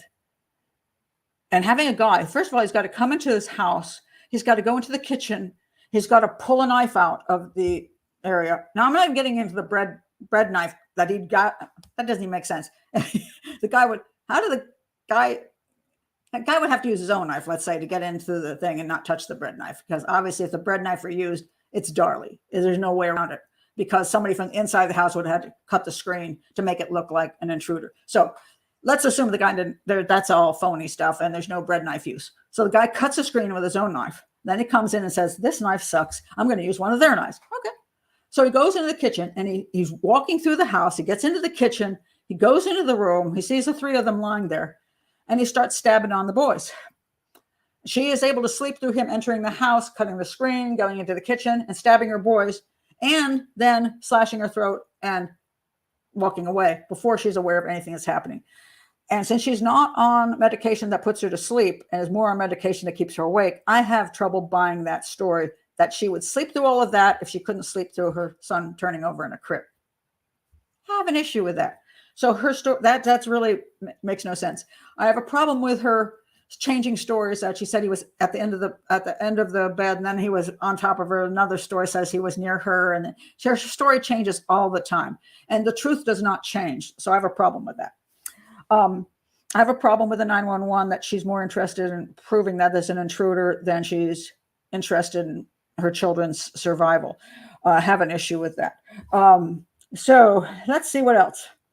All right. So what about the knife wounds? I have an issue with the knife wounds. So this is something I think the defense might really like, but I'm going to point out why I don't think it's actually true. All right, here's my kitchen knife. It's a fine, if I accidentally cut myself, please call 911. Okay. I'm holding this in my right hand because Darlie Routier is right-handed. And that's one of the first things I looked up. Is she left-handed or right-handed? Because if she's left-handed, this is where her throat was cut. And this is the more natural movement for somebody who wants to cut their own throat, even if it's for fake, even if they're just trying to cut it lightly. They're still going to most likely do this movement. And that's where her wounds were. So if she's right-handed, the more likely thing is this. And that bothers me because I'm like, what the heck? That really bothers me because it doesn't make a lot of sense. Now, mind you, if she's asleep on the couch, it doesn't make a whole lot of sense either for the killer. to cut her that way either. I can't come up with a killer doing it properly either. But I do have a problem with that. She could take the knife and do this, but you see how that works? It's a very difficult movement. Now, here's where I say we're not psychic. Let's say she's over the kitchen sink and decides she's going to do that. She might have stabilized her hand. Maybe she just was. This is where it could happen. She could have stabilized, because in other words, if you cut, you don't know how much you're cutting. But if you stabilize your left hand, this is actually harder to stabilize. You see this? It's harder to stabilize. But you can stabilize this way. See? She stabilized her hand. So, yes, she could have cut her own throat if she was doing a stabilizing thing at the sink. So I want to show that because a lot of times, this is called crime scene reenactment. And I reenacted this a bunch of times because it wasn't making sense to me, because this is the more natural. But yes, if I were going to actually cut my throat, I wouldn't know how. I don't know how I'd do it without knowing how deep I was cutting. I'd want to stabilize. And look how hard it is for me to see. I can't actually make the movement this way. I actually can't do it. But this way, yeah, I got the perfect stabilization. So take that with you as one of the possibilities of, yes, she could have cut herself that way. Now, there's another possibility, and I'm not going to take away this possibility as well. When you go to kill somebody and you're stabbing them like this, by the way, I'm hoping that this is one of the reasons I do this late in the video is that when they demonetize this video and then they have human people ask for a human review, hopefully they don't watch too far. So then they say, this is inappropriate. This is inappropriate because, doing this stuff with a knife, and that's not appropriate for the advertisers. So I'm hoping it's late enough in the film. Okay. So now the kids were stabbed. You don't stab kids in the back. Okay. They're lying on the floor. See, you could do that, but really, really not the way you do it. The way you do it is this way. Okay. Now, which is again why it makes no sense for the intruder. He goes stab, stab, stab, stab, stab with the kids. Then he comes up to Darlie on the sofa and he goes, instead of stab, stab, stab Darlie, he does suddenly. Yeah, that really doesn't work. So anyway, okay. So now let's assume Darlie goes stab, stab, stab, stab, stab. There is another possibility of how this happened. And I'll show you what it is. Darlie says at a certain point that Darren just came down the stairs. Just came. I've always talked to you about how just usually means that's a lie. He just came down the stairs, meaning right then and there, he showed up. How do we know that's when he showed up? He claimed once that when he heard glass breaking. How do we know that's when he showed up? Maybe he heard the kids screaming and he showed up before, oh God, why are the kids screaming downstairs? He runs downstairs and what does he see? Darlie with a knife like this. Now, if you're a husband, you see your wife with a knife like this and your two children lying on the floor with stab wounds, what do you think happened? Probably your wife stabbed your children. What do you want her to stop doing? You want her to stop stabbing the children. So what you might do, and he's right-handed. So I'm going to try to do this. It's really hard to do it but he's right-handed. So he would grab her, if she's like this, and try to pull the knife out. And that can, if this thing just shifts slightly, that can cause a slice down the throat. So it is possible that he tried to pull the knife away. And in doing so, if she ended up here doing so, I hope I just don't accidentally hit myself and prove my point. Coming down here, it could also slash her throat on that side because he's right-handed and she's right-handed and she has her knife in this position. That could have happened. At that point, he would know his wife probably killed the children. Now, on the other hand, if he came down and she had done this slash, he might have seen her with the knife and wondered why she had the knife. And then I'll do the 911 thing in a minute. I'll do it right now. Okay, so here's the really weird thing about the 911 tape. Watch what she says on the 911 tape. She says during the 911 call, this is Darlie, Darren, I promise. She's not talking to the 911 people here. She's talking to Darren. Now, when you're trying to get 911 in to save your children's lives, why are you trying to prove something to your husband? Darren, I promise. What is she trying to promise? I promise that somebody who did it intentionally walked in here and did it, Darren. There's nothing touched. I don't know what the nothing touched is. She's trying to prove to her own husband that somebody did this intentionally. And they came in, Darren. They came in. I'm telling you, they came in. Somebody did this. I promise. That is very weird for her to have to say that. Unless Darren thinks she might have killed her children. There's only reason. She doesn't care about 911 things at that point. She's trying to convince her husband she did not kill the children. And why is that? Because one would think if Darren came down the stairs at the time he heard the wine glass break and he finds the children dying on the floor and Darlie with blood running down her, why does he think that she did anything? Why wouldn't he think that she was attacked? I'm going to say it's because she had a knife in her hand. And that's why she had to say, what did she have to say? Let's look at what she had to say. Okay, let me find it. Darlie said, look, this knife was lying over there and I already picked it up. She probably told Darren, I saw the knife on the floor, he dropped it and I picked it up. And that's why you found me with the knife in my hand. And there was actually no proof that knife ever was on the floor or it was ever dropped on the floor. That was proven by forensics. There was they did a lot of testing to see if that knife had been thrown onto the floor, and there was no proof of that. So I believe, when he came in, she tried to claim, I picked up that knife. And that's why you see me with a knife in my hand. So that's what I believe. And then she does go on to try to say, it's this one. And she goes on to say, where is it? We could have gotten prints off the knife, maybe. And that's just trying to make an excuse. Sorry, I screwed this up. But the fact is, it seems like she had the knife in her hand. Now, so I honestly believe that the evidence shows that there was no intruder, that Darren came down and saw his wife with a knife in her hand. Now, let's talk about the sock issue, which is the massive anomaly. All right, I got socks here. I got this one. It's really cute. It's a bigger sock. And you got a little sock. This is a llama sock. It's a regular little sock. Okay, so question is, what's a sock used in the commission of a crime? So anyway, I put my hand on this sock to try to keep the fingerprints off, and then try to pick up this knife.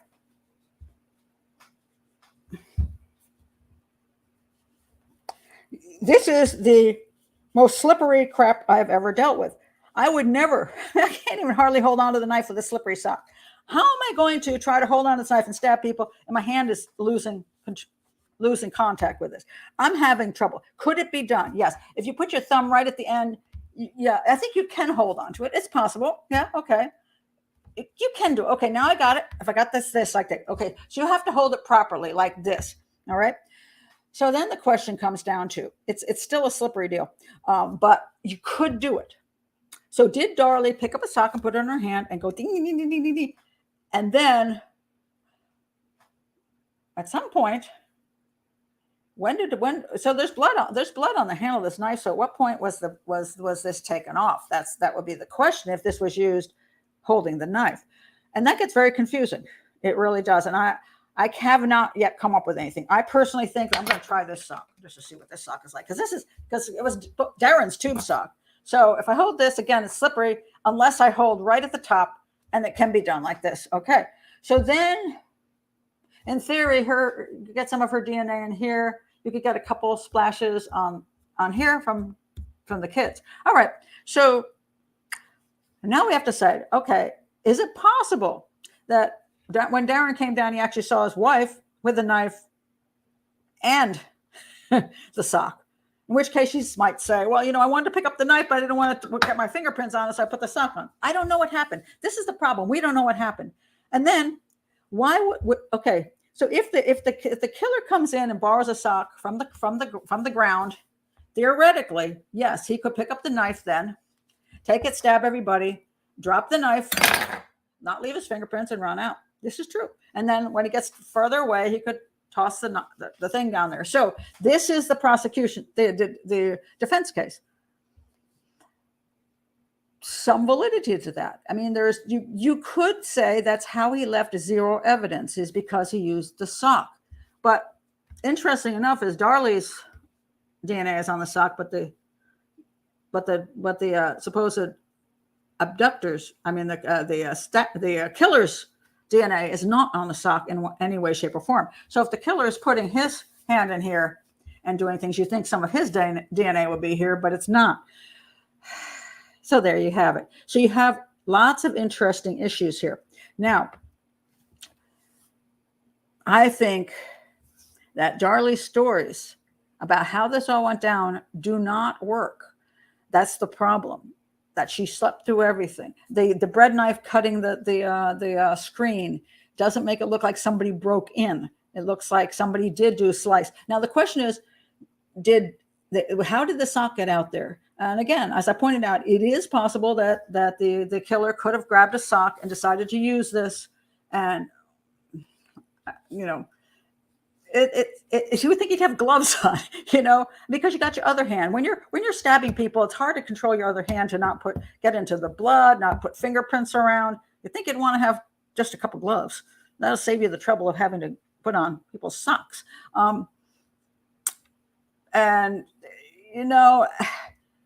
So you can. This is what the defense can do. The defense can work overtime to try to come up with a scenario, but it doesn't take away all the things that don't make sense. And the things that don't make sense are what Darlie says happened, that she slept through everything, that she didn't know she was stabbed, that she changed her story about the confrontation with the killer, that she's trying to convince Darren that she had nothing to do with this crime, her behavior after the crime. I mean, there's so much that I believe that is why the jury found her guilty. Because in spite of what I came up with as a theoretical, very bizarre, possible but not probable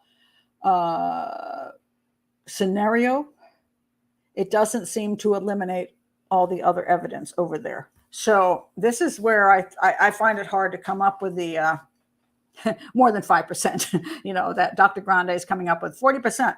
She didn't do it. I don't come up with that. I come up with most everything points to Darlie with her behaviors, with the crime scene evidence. And as I said, I can come up with this one instance where, okay, he somehow took his own knife, came through, the bread knife was wrong. He grabbed the knife, he killed everybody. He didn't get any blood on himself. He got no blood on his feet. He managed to get out of the house without leaving any blood, get through the yard without leaving any blood, get past the gate without leaving any blood on the gate, and then just throw away this thing down the block. And that's the thing that's going to nail him. That's what the defense could use. I mean, I don't even know the defense used that very well. That's what I would do if I were the defense. But say it's hard to eliminate everything that Darlie said and did. Really, really hard. And that's why they convicted her. So do I agree with Dr. Grande that the jury was wrong in this case? And I will say, no, I don't agree that they were wrong. I think they went with what evidence they had, which was there was no evidence of an intruder. The evidence all pointed to Darlie, the physical evidence, and I think also her behavioral evidence all pointed to Darlie. Whether Darren helped, he thought, oh my God, maybe she's innocent, maybe she's not, maybe I should. He is one of the few people that may have had an opportunity to take that sock and toss it outside to make it look like an intruder. It's not that far away. He could have done that. I can't figure out the time frame and who saw him where, when, so I can't put any absolutes into that. Could he have been the one that slashed her throat? I think it's very, very possible if he saw her with the knife and he was trying to grab it out of her hand. Maybe he just doesn't know that she's innocent or guilty, and maybe over time he's more sure that she is than isn't, but he isn't absolutely sure. But she did her best to convince him she wasn't the person who killed those children. And I find that very weird on the 911 tape, that she would even spend her time trying to convince her husband that she was innocent. So anyway, all right. So there is kind of where I stand on that. It's a very, very, very difficult case to understand. So I'm going to go now and look at what people said here. Oh, goodness gracious. And I'm hoping that we'll see some intelligent statements about this. All right. Okay. By the way, if people are insulting people on here, the only reason I haven't blocked them is because I can't see it. Because when I'm talking about the case, I don't have time to see it. I really do not. So I can't help with that. That's the problem with live shows. If I had somebody helping, making sure nothing was untoward on on the comments, I could do that, but I really. So Donna says, there's absolutely no definitive evidence that connects Darlie to this crime. That is absolutely not true. And I just went through all of that. Okay, so I'm not going to even bother that. Let's see what else I can see. If there's something intelligent here, I will talk about it. Maybe the sock walked itself down the street. Now we all know that's not true. And obviously either Darlie or Darren put it there, or an intruder dropped it there. I mean, those are the two options. I mean, those are the two options. And so I've explained the only way that I see an intruder did it was he came in and he used the sock, and he then did all this stuff. And everything Darlie did was just bizarre and unexplainable, and her wounds are unexplainable. But I gave you the one scenario. So if you want to go, I think now it's 80-20, you can do that. You're not on the jury, and we're not there trying to actually prove one thing or the other. I'm just showing what the evidence is out there. As far as people blocking, Dr. Grande has the right to block everybody. He does. He has the right to block anybody. I block people who are obnoxious toward me, and I have no reason, and he has every right to do that as well. Okay, so Brian says Susan Smith actually confessed after 9 days. Okay, that's probably because I had her dead to rights. And sometimes you confess when you've got no options, because then you want a better deal. That doesn't mean I don't know what your point is on that. But just because Darlie Routier has never confessed doesn't mean she didn't do it. I mean, that's just nonsense. I wish people would stop saying that people would confess if they did it. Darlie Routier has a massive fan club, She's got the Innocence Project on her side. She gets television. If she is a narcissist or a psychopath, she's going to love the attention. Of course, she's not going to confess. I mean, why should she confess? It serves her no purpose to confess. She's not going to. So it doesn't mean she's guilty or innocent. It just means that there's no reason for her to confess, regardless. Were there any similar break-ins or assaults before or after? Not that anybody knows of.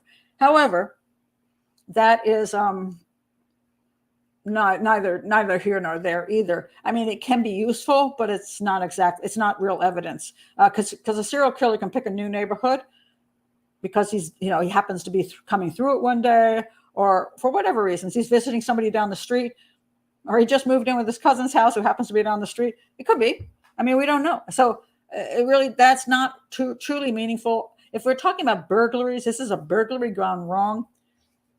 This is not a burglary gone wrong. The guy took nothing, and that makes no sense that anybody would break into the house. And once he gets to that kitchen area and sees all that jewelry on the counter, I'm sorry, but now, oh shoot, people are here. I see the television's on. The television, it's dark in here, but I can see just enough to see there's 2 lumps on the floor and a lump on the sofa. People are here. I'm just going to take the jewelry and skedaddle out of here. I'm not gonna hang around. Why the heck am I going to start killing people? Oh, look, somebody might have noticed me coming into the house. I'm now going to take a knife in the kitchen and stab children to death and leave one witness alive. That does not make sense. It does not. So let's see what else we have here.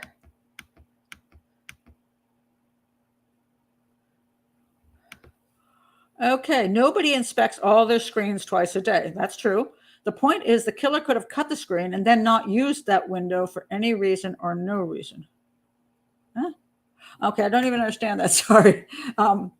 Sometimes a killer can do something interesting. Like let's say you're this is a great way to get into a house, by the way. So be careful of this. So a guy comes over to fix something in your house.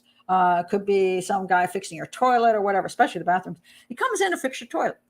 After he finishes fixing your toilet, he then unlocks your window.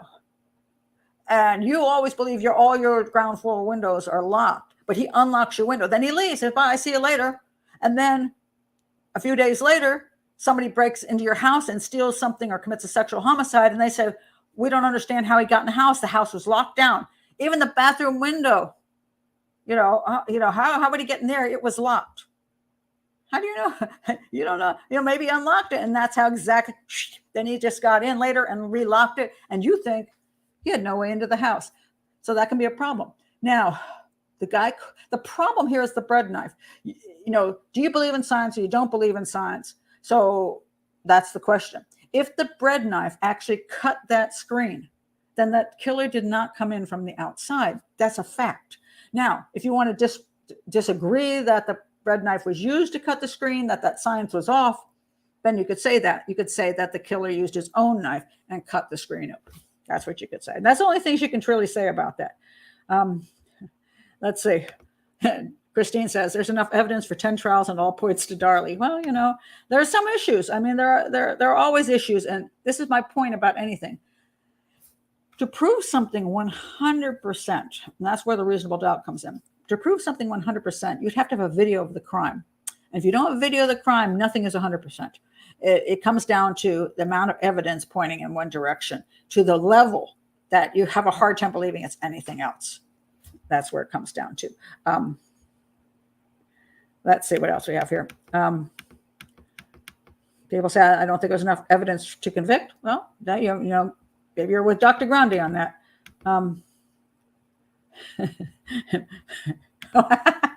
Playtime says he must first prove the existence of aliens before pointing to them.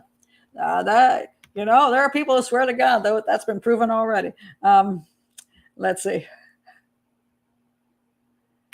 And I don't want to talk about Dr. Grande. If you're going to sit, please do not insult Dr. Grande, because people do the same thing to me. There are going to be people right now who say, well, she was all over the map, and she pointed out how the intruder could have come in and did it. And she doesn't know all the facts. People say that don't know all the facts on everything. Let's face it here, folks. Dr. Grande is giving an opinion based on his knowledge of psychological issues. As I said, he's not a crime scene analyst, and I have some issues with some of the things he said, which is why I'm bringing them up. I'm not unsubscribing. I'm just bringing them up. People may be bringing some things up about what I say. I hope they don't unsubscribe either, so you can continue to learn from people. When you're doing YouTube, folks, I'm not doing it. I'm not presenting in court. If I'm presenting in court, somebody is going to be paying me a whole lot of money so that I can therefore have total access to the police files. I have hundreds and hundreds and hundreds of hours. I will not be on YouTube. Not happening. I will be sitting there 10, 12 hours a day, studying every crime scene photo, looking at every single science report, looking at every police report, looking at every statement analysis that Darlie, Darren, everybody has said. I will examine the neighborhood. I will be there in person. I will walk through the damn house. I will walk around the neighborhood. I will check everything I can check, because you're paying me to spend, the next 3 or 4 or 5 months studying one case. I'm sorry, guys, this is YouTube. Dr. Grande doesn't have that access or time, and I don't have that access or time. So let's not be ridiculous. I'm trying to educate how things are looked at. That's all I'm trying to do. I cannot prove things, and I cannot do a proper profile on a YouTube channel. It's not going to happen. I mean, that's just erroneous. And some people who have spent their entire lives obsessed with one case, for example, let's say you're on the Amanda Knox is innocent or Darlie's innocent, or vice versa, and you have sat in your house and you are spending every day on their Facebook page about that person, and you're watching every single YouTube video that ever came out and every documentary, and you're obsessed with this case. You might know more than me. You might, but you need a life. And I have one. So I'm not going to do that on YouTube. I'm not. So there you go. Well, let's see what else we have here.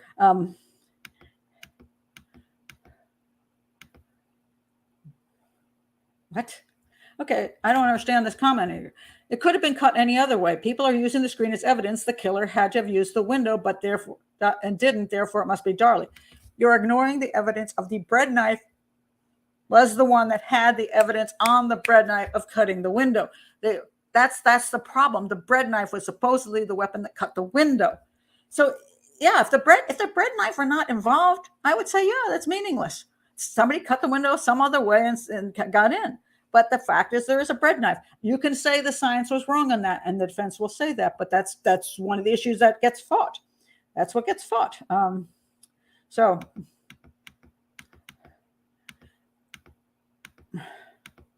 and it doesn't matter whether you have.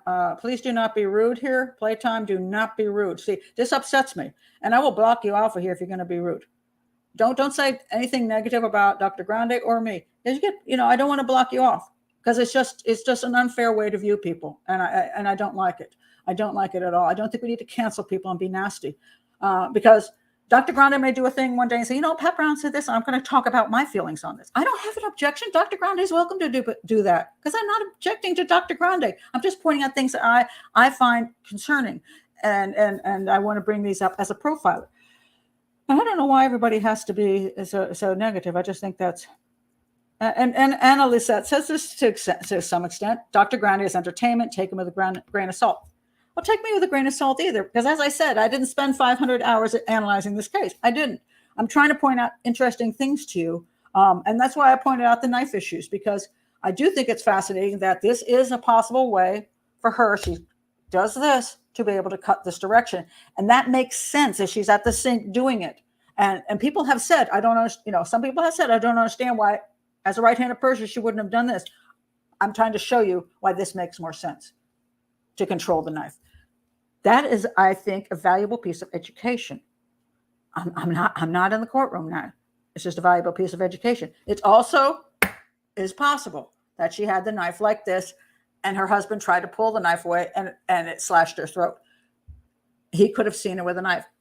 And that's why he thinks, she keeps saying, Darren, I didn't do it. Darren, I didn't do it, basically. It's interesting stuff. All right. So this is to learn. This is not, we can't come to a conclusion on a YouTube show. That's interesting. Darlie's mother claims there was a break in the area a week before, but they have no record of it. And this sometimes happens, that families trying to protect their children will say lots of things that necessarily aren't true, even if they don't know if they're innocent or guilty. They just might do that. So, what? Okay, some of these things I don't even understand. Things that are suggested, I don't care about suggestions. People suggest things all the time, and suggestions aren't evidence. Okay, this is an interesting point. Both Darren and Darlie stated the screen was not cut before that night and said it under oath at trial. I mean, if that wasn't how the intruder got in, how did the intruder get in? This is an important point. How did the intruder get in? How did the intruder do all this damage to the children and Darlie and leave no other evidence of himself? This is my point with the Amanda Knox case. How is it that Amanda Knox and Raphael, in a tiny room with Rudy and Meredith, 4 people in a tiny room, and the 3 of them are grabbing onto Meredith, and 2 of them are stabbing her, and they're beating her and stabbing her, and she's rolling all around, and almost nothing has fallen off tables. There's not a lot of damage to things being knocked off. There's not more than, how many 4 people in a tiny room committing, 3 of them committing a crime. Okay. That means there are 6 pairs of feet that could leave footprints. There are 6 hands that can leave handprints. There are 30 fingers that can leave fingerprints. All of that. And the mouth. Kissing, licking, biting, things people do during sexual assaults. And there's no DNA from Amanda or Raffaele, except for that tiny little thing on the bra clasp. None of their fingerprints are there. None of their footprints are there. None of their arm prints, handprint, nothing else except for Rudy. Rudy's all over the place. Rudy's DNA and his fingerprints. So you got only one of the 3 that are all over the room and attacking Meredith and stabbing her, and blood is flying every place. Only everything pretty much focuses on Rudy, except for the teeny little clasp. So this is the same thing. You've got a guy who comes in, apparently doesn't plan things really well, because he doesn't, it's really kind of strange crime with the husband's upstairs and there's all these people in the house. He goes in and starts stabbing children to death and attacking the woman, and you got nothing from him. No handprints, no fingerprints, no footprints, no DNA, absolutely nothing. But everything is connected to Darlie. So you got to question that. It just doesn't make much sense. Well, that's an interesting. I have not heard that. She told a nurse that she knocked the knife out of his hand. I haven't heard that. That's a new one. I don't know if that's true or not. So, I haven't looked through every one of the statements that she made, everybody's testimony, and every statement that she made. I do know that her Okay, again, I want to say this. It doesn't matter whether his doctorate is in a medical field. It's not. It doesn't matter. His doctorate, as he has said, he is a licensed professional counselor in mental health. He got his PhD. So what if he's not a doctor? I'll tell you the truth. There's a lot of psychiatrists out there with that doctor before the name who I think are completely wrong about a whole lot of stuff. I mean, I have my favorite guy, Dr. Stanton Samanow, who I promote his books and stuff all the time because I think he's brilliant.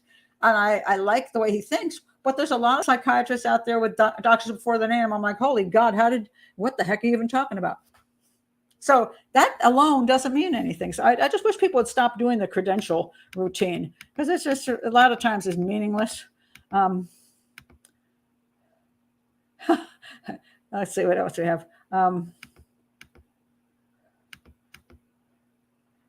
Okay, I'm trying to see if there's anything here that makes any sense. What? Absolutely zero evidence whatsoever. It's not an organized serial killer at all. That absolutely makes no sense. Sorry. I know we've agreed on other things in the past, and I hope you don't just jump off the channel for this reason. There is no evidence this is an organized serial killer in any way, shape, or form. There isn't. First of all, I didn't even rape or murder the woman. I mean, he didn't even do the job right if that's what he was. So there's absolutely zero evidence of that. What? Oh, God. Again, if I were a smart I'm not a serial killer. It's smart to wear gloves and then put a sock over your glove. Nobody does that. I'm sorry. Nobody does that. This is a type of thing a defense will come up with. They'll come up with the most unlikely scenarios. I've studied serial killers for decades, and this is not the way they behave. I mean, it's not. I came up with I gave you the most likely scenario I could come up with for somebody breaking in. I did that on purpose to show you that you could always come up with a scenario. But it's very unlikely that he could do so and not leave a footprint or a glove print or a fingerprint or blood on him or blood outside or blood on the window. He's got to get back out of the house. He's got to go through gates. There's nothing any place.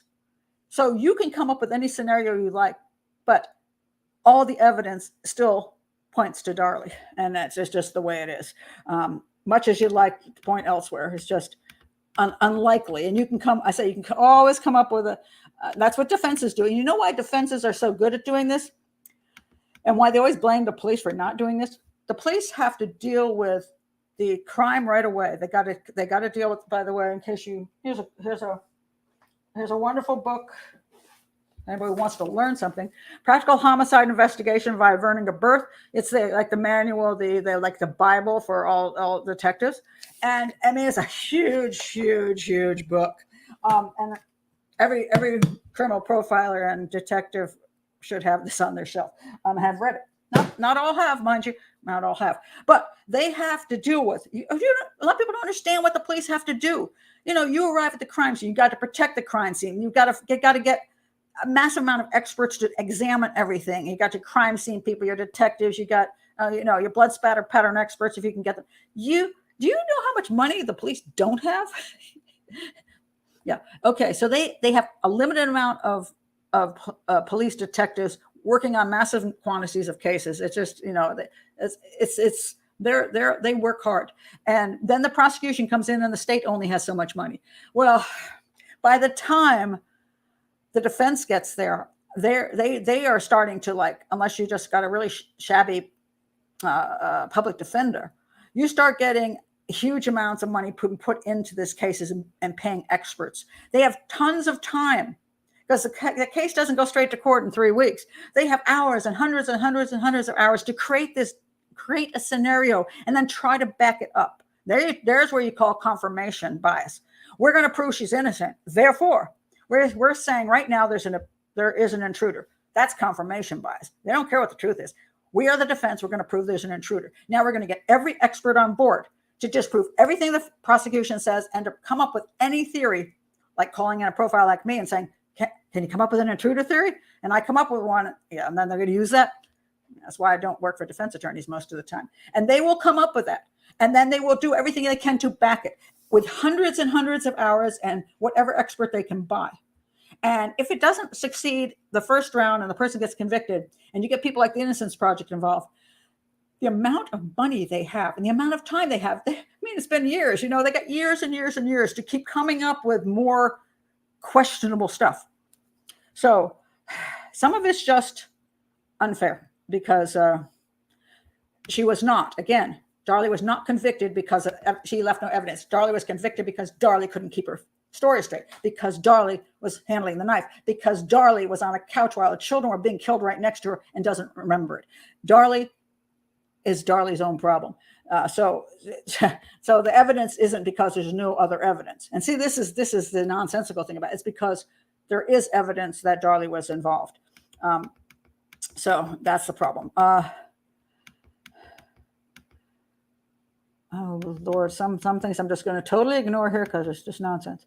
And that, by the way, that is absolutely true. I will agree with you on that one. If it's touch DNA, they can detect someone who manufactured the sock in China. That is true.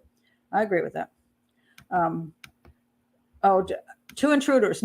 No, that's even worse. Then two intruders doing this. This is like the Amanda Knox case. You got one guy in there and you got all the evidence pointing to him. You add more people. Guess what? You're going to get more evidence, not less evidence. Now you get two people in there doing stuff, more evidence, not less evidence. Good Lord.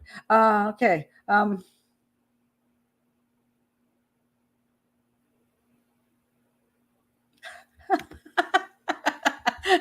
Hello, 911. I'm watching Pat Brown. She stopped her video and I'm worried about my Wi-Fi. Oh, and Pat was pulling a kitchen knife over her neck.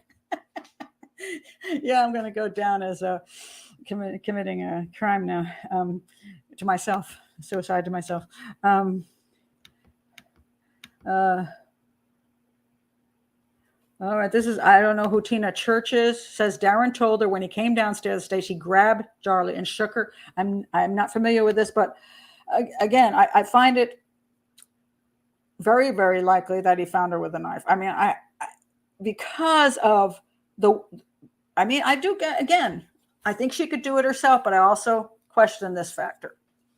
And the fact that she has to convince Darren that she did not commit the crime.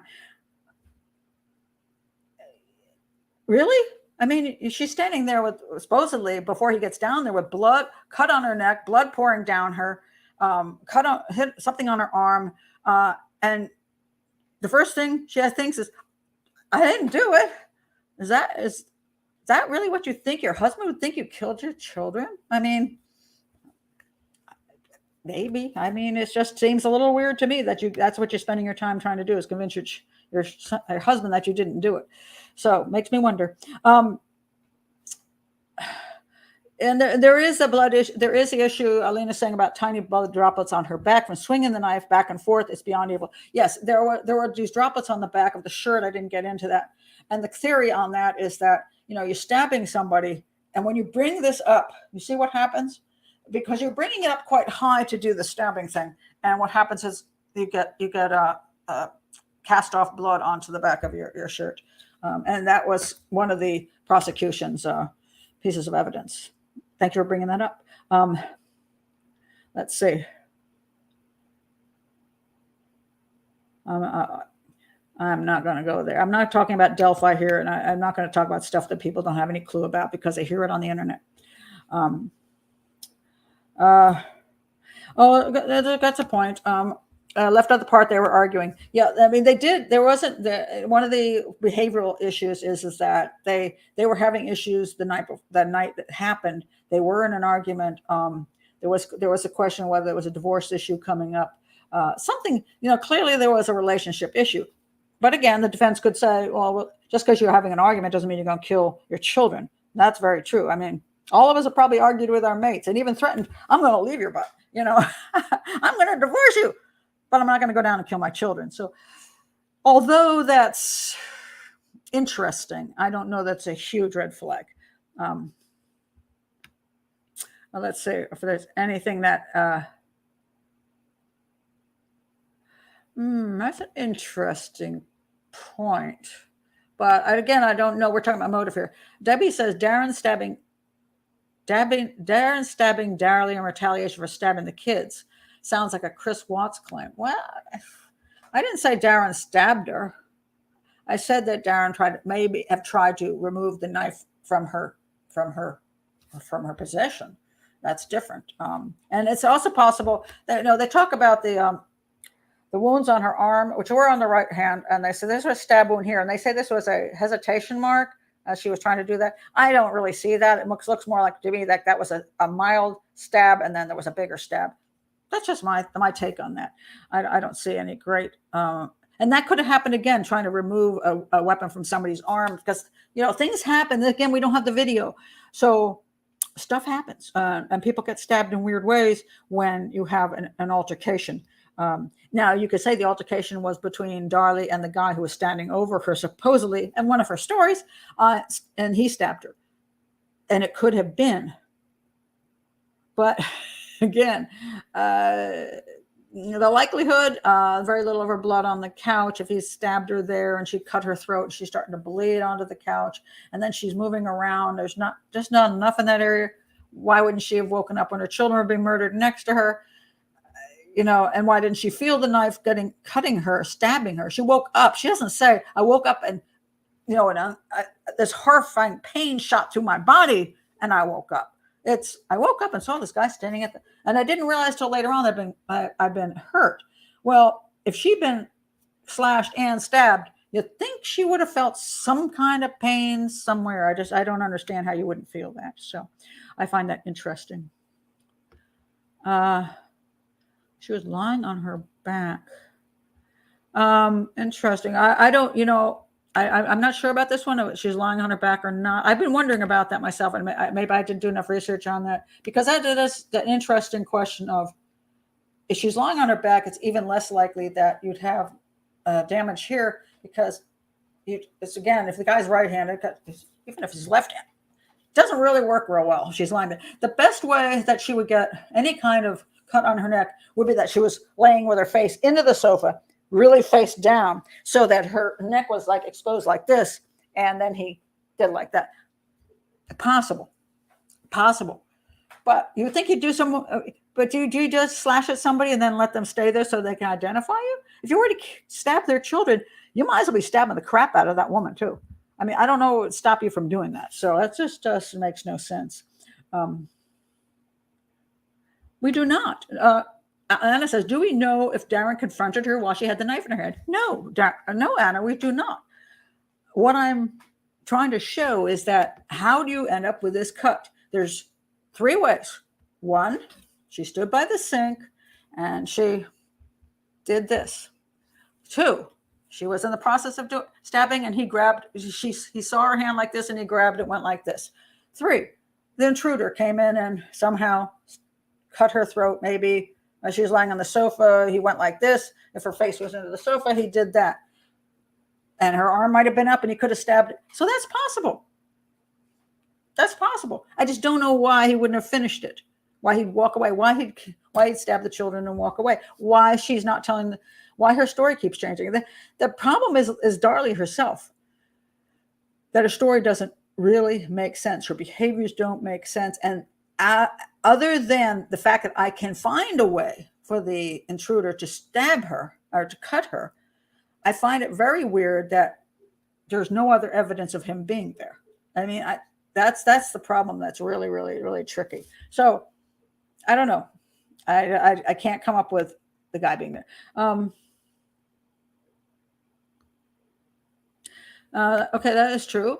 The sock was in the rag bin in the laundry room. What's missing from the sock is any DNA of anyone but Darlie and the boys. No male DNA found on it. And yes, if you think if you're committing a crime and you've got this sock on your hand, that's a lot of DNA right there. And you could be sweating. All kinds of things can be happening. It's hard to believe that no DNA from that intruder would be on the sock whatsoever. And then he has to take the sock off. I mean, I just don't know how there's no other DNA on it. I can't come up with that. So that's a good point. Very good point. Well,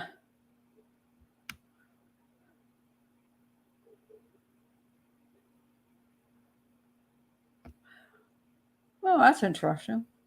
Again, that's an interesting point. People know how they sleep. At any rate, she said, I sat straight up when Damon tapped her on the shoulder. And if she's lying flat on her back, I have trouble with I really believe she'd have to have her face into the sofa for this to work out. Of course, when she says he tapped her on the shoulder, I sat straight up. I don't know that we can say that's not something you might say. We have to be careful of, and people point out people know how they sleep. I'm going to tell you they don't. And this is an interesting point because I just realized this myself the other day. And it's like, what the heck? So I cannot go to sleep on my back. Absolutely cannot. I always sleep on my side. And almost always, I'm most comfortable going to sleep on my right side. I even have a special pillow that cradles my face to keep my face like this, so on the right side. I've realized now every time I wake up, I'm on my back. What the heck? Why am I always on my back when I wake up? I don't know. I must have turned over in my sleep. It must be something I do. I do not know why. So it is entirely possible. She could have gone to sleep in this position. And well, then if he tapped her on the shoulder and then she sat straight up, she's already been stabbed and her throat's been cut and she doesn't know any of this. That's the part I can't. I'm sorry. I can't do that kind of a crime reenactment where I stab myself and cut my throat and then see if it hurts. And I'd notice that before my son's tap on my shoulder wakes me up, but a knife in my arm doesn't. I'm not working real well there. Okay. All right. Okay, I'm not going to answer stuff now. There's some stuff here that you start getting into. Okay, so this is the evidence, but couldn't there be the 0.01% chance it happened some other way? Okay, sure.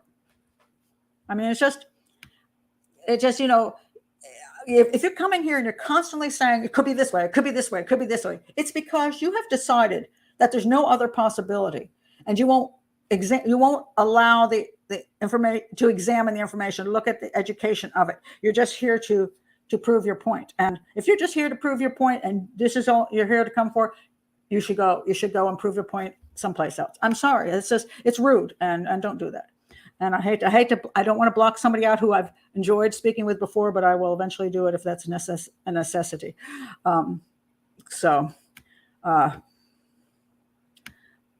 Let's see what else is here that is useful.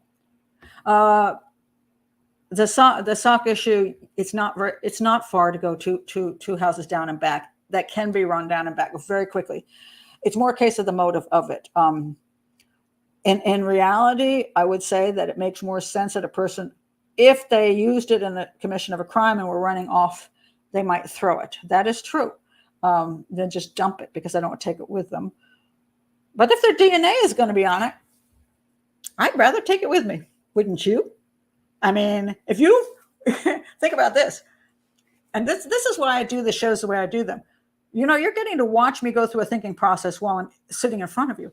And that's because I haven't spent 500 hours studying this case. If I had 500 hours to study this case, I could come back to you in a year and give you an absolute 100% perfect criminal profile of my crime scene analysis. And I would definitely gone through, oh my God, I'd go through these issues, not just 5 minutes worth. I'd go through them 500 times. Okay. Let's go back to the guy who wants to run away. He's running away. He's got his hand in the little thing here. If he believes that his DNA is on this glove, the sock, which he should believe, if he used this in the commission of a crime, his DNA should be here. Now, if I were that dude, I wouldn't be throwing that thing on the side of the road so near the house where the police could find it and go and analyze it and find my DNA on it. I'm not doing that because I don't have to do that. You know what I can do? Okay, I'm running. I'm going to run like a mile away. When I get a mile away, then I'll find a trash bin. And then I'll dump this sucker in a trash bin a mile away in a bin the police will never find. So no, could he have dropped it?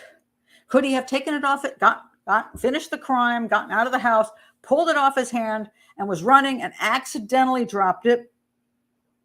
That's more likely than he took it off and tossed it because he'd be an idiot to do that. So if he dropped it, he's an idiot again. So again, we can come up with these scenarios. We can do it. What?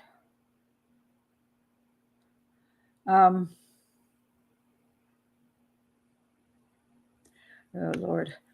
I'm sorry, U.S. I'm going to have to stop even looking at what you're saying, because you are absolutely 100% convinced that Darlie is innocent as innocent gets, and every single thing I say here, you are going to just continuously argue. So I'm going to have to say I'm no longer going to. I'm going to have to not respond, because it's just most of what you're saying is not evidence based. It's emotional based, and it's just scenario after scenario of what weird possibilities it could be. And so I'm not going to respond to that any longer, because this does no good. It's just if you want to do that, you need to go over to the Darlie Routier Innocence Project and just hang out there constantly, because I think that's where you get every shred of your information from. And I'm not trying to say that there's not some things that are confusing about the case. That's what I'm trying to point out. But I'm also trying to point out that the majority of the evidence points to Darlie, and there is, again, zero evidence of an intruder. There is zero, actually zero. No DNA, no fingerprints, no footprints, no weapon brought in, nothing, zero. So, and that's fairly unusual. People will say, "Oh, well, that can happen." Well, it can. A lot. When you can't find evidence at a scene, when that usually happens. That's usually when it's an outdoor crime scene. Oh, hold on a second, I need something to drink. An outdoor crime scene. So a woman has been raped and murdered in the bushes, and her body is found 3 days later after a big, huge rainstorm hits, and the whole area has been flooded. Okay, there you go. You have no DNA. Because she's dead for a long time. The wall of water's washed things away. Unless the DNA is inside her protected, you may have no DNA. There's a lot of situations where, let's say, guy attacks a woman in a house, and he kills her with a knife, and then he sets the house on fire. And then first responders are going to be the fire department. House is on fire. First of all, the fire may have burned up a good portion of the evidence. It may have burned up the body. The firefighters now come in with their hoses, and they throw water everywhere. That ruins evidence. Now, the knife that was used in the crime that was next to her body, the water hits that. And that thing now is in another room, went through a door, went under a radiator. And all the fingerprints are gone. So, and they don't even know if it's a murder weapon, because they don't even know what the woman's now burned up into a little crispy thing. So, yeah, there are crime scenes where you have no evidence from the intruder or the person who attacked the person in the park. You get those. But when you get an Amanda Knox situation, where you got one small room with supposedly 4 people committing a bizarre sexual homicide, and then you only have evidence of one person there, that's not a likelihood. That 2 other people, you got evidence from 2 people, the victim and the guy who did that. The other 2 people, you don't have evidence of them actually committing the crime in the room. I do believe Amanda Knox was in the house. I do believe she disturbed the crime scene. I do believe Raphael helped her with the staging, because her involvement with Rudy and why she was there at all. I believe that, but because I think the evidence tends to support that. But here you have, again, a house. There was nobody who disturbed this house. There were no firefighters. There was no fire. There was no water. There's just a woman lying on a sofa, supposedly with a guy who comes through a window and kills her children and attacks her, and he leaves. Zero evidence. Could it have happened? Well, maybe in your world, but in the world I live in, that's pretty rare. Unless the guy wore there was that one case in California where the guy came in dressed like, he had a complete complete outfit on, which was what was that? What's the word for it?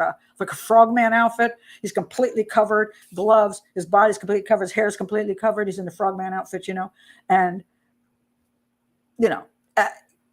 if the guy came in like that, well, then he wouldn't have to mess with that damn sock at all, would he?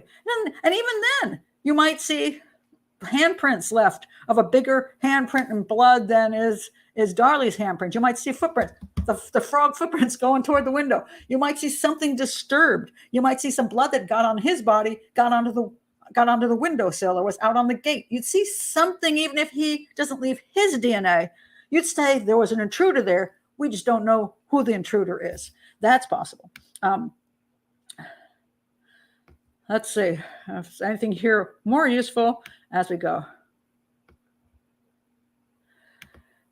It's not a point of being argument. You're responding to people. I think she's guilty, but you're ignoring all the evidence, which is why I keep pointing this out. I am here to help you understand evidence and criminal profiling, crime scene analysis. You're just here to fight to say she's innocent. And there's a difference. And that's what I'm trying to point out. I'm not disliking you. I'm just saying that you're sitting here fighting with the people here. You're supposed to be here to come and listen to what I have to say instead of fighting with people.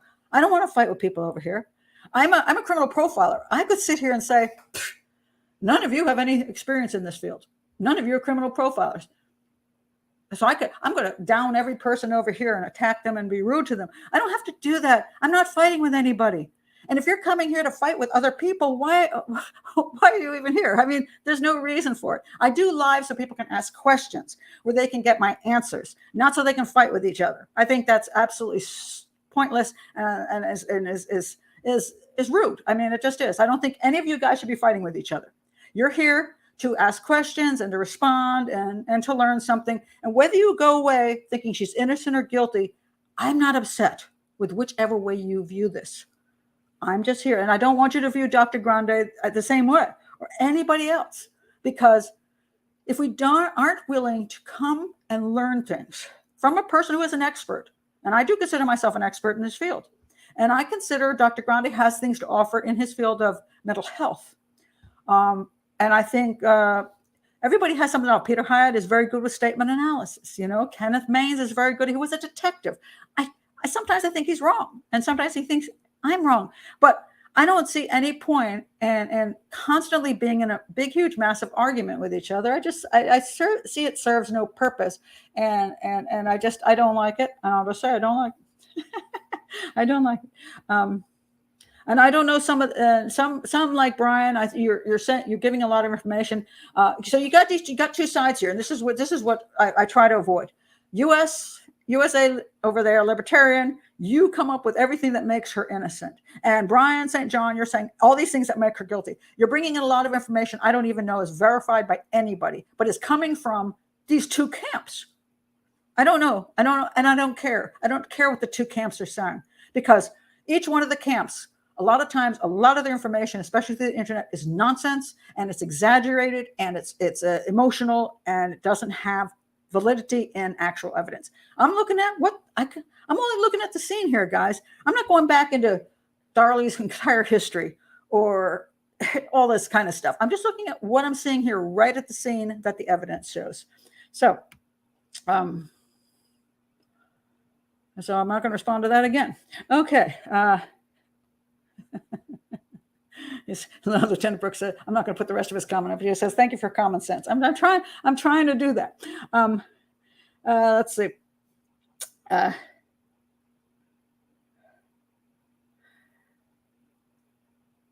So that I've already gone through a lot of this. I'm not going to repeat it here. If you missed it during the show, if you came in late, you need to go back. This is one of the points. If he slashed her throat while she was laying down, her blood would be on the couch. I think this is a valid point, because I don't know how quickly, when you cut yourself. Now he didn't get to the jugular, or she didn't get to the jugular, whomever. We'll talk about he, because we're talking about if he cut her throat at the couch. Blood goes. I mean, have you ever cut yourself in the kitchen? It's like blood everywhere really quick. I mean, you're like, holy crap, Jesus, especially when you're dealing with a sharp knife. Really nasty stuff, let me tell you. And blood flows pretty quickly. It's true she wasn't in motion, so she was lying down, so there's less activity, and the blood flow is a little calmer then, so it could take a little longer. But if she's laying there and he's cut her throat like this, the blood is starting to start running. If she didn't wake up to her son hit her on the shoulder, which that means that she got cut first, and then her son did that, then she turned over, or she was already, if she was like this, like I think she should have been, and she turns over, and then she has to get up. Where's her? If her arm is here and it's bleeding, and she goes like, there should be way more blood. There just should be, and that's one of the things they looked at, and they're like, they can't get her. In doing a reenactment, it's very hard to have her being cut and stabbed on the couch, and that's one of the things that was was a problem, and for the defense to try to prove that she was attacked on the couch, because there's very little evidence of that. And so that's problematically.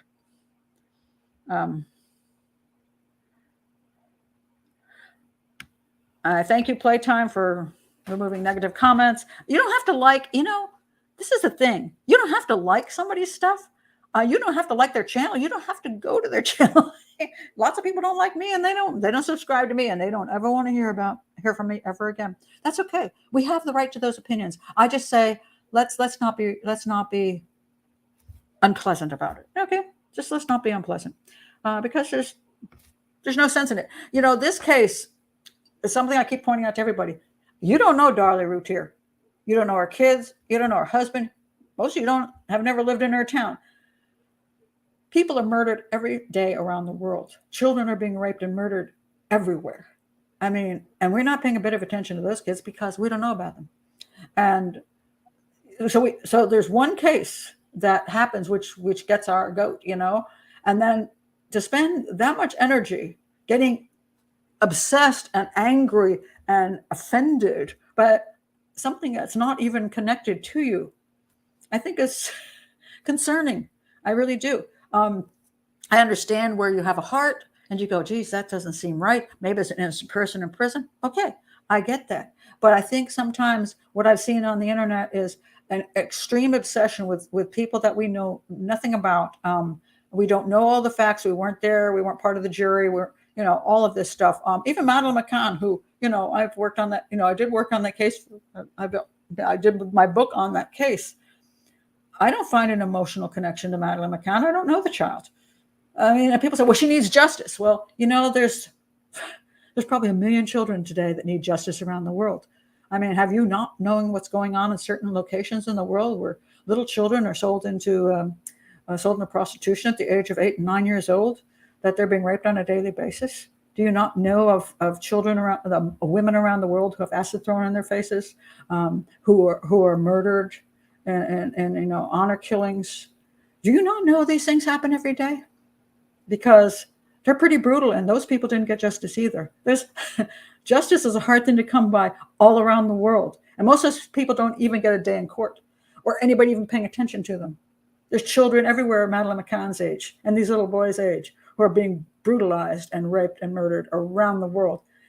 And while we should work on the issues, while we should care, when we overfocus on one child as if we're going to get justice for this one child, I think we just maybe want to examine ourselves and think maybe we're getting a little bit, overly obsessed with something that, especially if we don't have, any ability to really change the facts or change what happened to them. I as a profiler know that I've worked cases where I know that they got the wrong guy in prison. I know it, and it's frustrating to me, and I'm willing to speak out about it. But I don't spend 24 hours a day trying to, go insane about it, because hey, I don't control the entire world. So just to be healthy, That's all I'm saying. All right.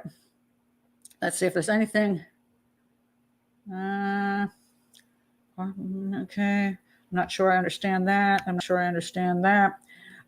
People who are trying to figure out how she slashed her throat, as I pointed out, there's definitely a way to do it. I just showed you how to do it.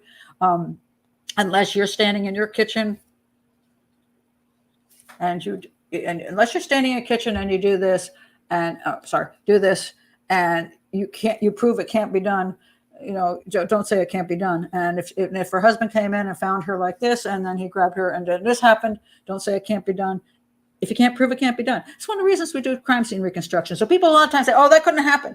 Well, what do you mean it couldn't have happened? Because you haven't done the crime scene reconstruction. I've done a lot of crime scene reconstructions because I have seen in my casework people saying, oh, that didn't happen. It couldn't have happened that way. And I proved it could happen that way, or it couldn't have happened that way. I proved it because I went out. One case I actually bought, there was a shotgun involved in a vehicle. A guy supposedly committed suicide with a shotgun in a vehicle, and the family refused to believe it. And I went out and bought the exact shotgun. And then I got my son to sit in the vehicle, and I tried. My poor son. It was an unloaded shotgun. We both checked it. I bought it. I never put any ammunition in it. We both checked it before I used it. and I used the exact gun in the crime. And I sat at every angle I could in the car and tried to shoot him. At that point, one of my renters came in the driveway, and I was like, not killing him. It's just a crime scene reenactment. And he didn't move out, which is amazing. I would have. But I went and I had the same exact vehicle too. So you have to have the same weapon, the same vehicle, the same, everything you can set up the same.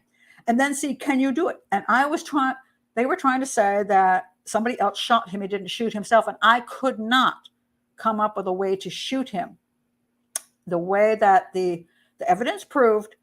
He shot himself, and I could not come up with another way to shoot him by a second person. And even though I proved that with the crime scene reenactment, the family still disbelieved me because in their minds, because they didn't do the crime scene reenactment themselves, they determined in their minds that somebody else shot him. And so if you're going to come here and say, oh my gosh, it could have happened this way, unless you're going to get that, unless you can prove it couldn't have happened, now be careful of that, because that's the point of crime scene reenactment. Prove that it can do that. And I looked at this and I said, if the woman's right-handed, why isn't she going like this? I mean, you think that's the most common way, but I'm going to tell you, this is very unstable. And it's very hard to hold you. I can't even figure out I can't even do it this way. I cannot do it. It's no way to be stabilized. Totally stabilized. Totally stabilized. So I proved that this is if she cut herself, this is the likely way that she did it. And that if you were right-handed, actually, you would do this side and not this side. Because I really did think maybe this is the proof that she didn't cut herself, because this makes no sense. She's right-handed. Why didn't she do that? Until I tried to do it. I'm like, that's because this is the sensible way to do it. Who knew? Crime scene reenactment. So, okay, I'm done. I'm going to have to block you, and that's the end of that. I just blocked USA Libertarian because when people say that I'm being rude to them, and I'm not analyzing the crime properly, then they're gone, done. And I want my subscribers, I want people to come here, but once you start being rude to me and start saying that I'm incompetent and I'm doing things, you're gone. And so I just have blocked. So I have now blocked US Libertarian, and will not be seeing him again, which makes me sad because I thought many other times he was very reasonable. But see, this is what happens. Same thing with Madeleine McCann thing. I had somebody write me the other day. I thought you were the best profiler ever because you understand the Madeleine McCann case, and I've watched you forever. And now that you did the Amanda Knox thing, I know you're an idiot. Okay, so now that I don't agree 100% with you, now I am no longer qualified. So when you start acting like that, that's that's sad.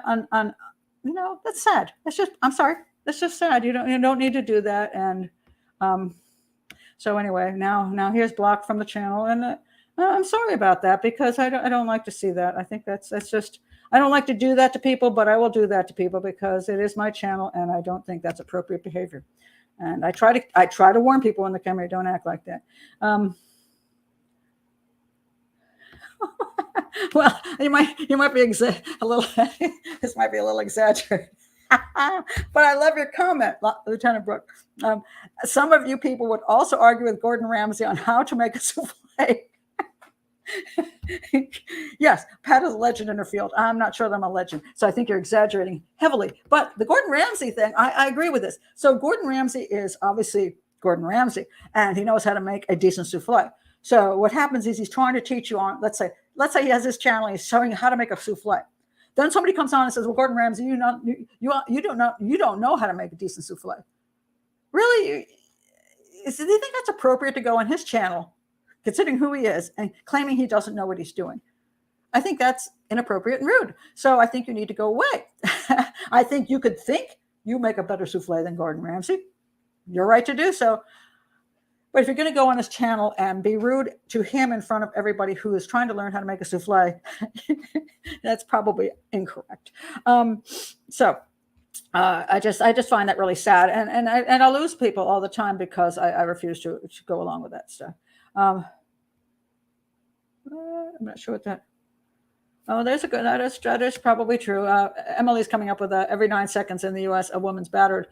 I mean, just in general. I mean, let's face it. The world is a rough place. That's the world of reality. And And I've traveled countries, many, many countries, and I know things that are in many, many other countries outside of the United States or Canada, UK, Australia. Some places in the world are really rough places to live, especially for women, especially for children, especially when there's severe, severe poverty.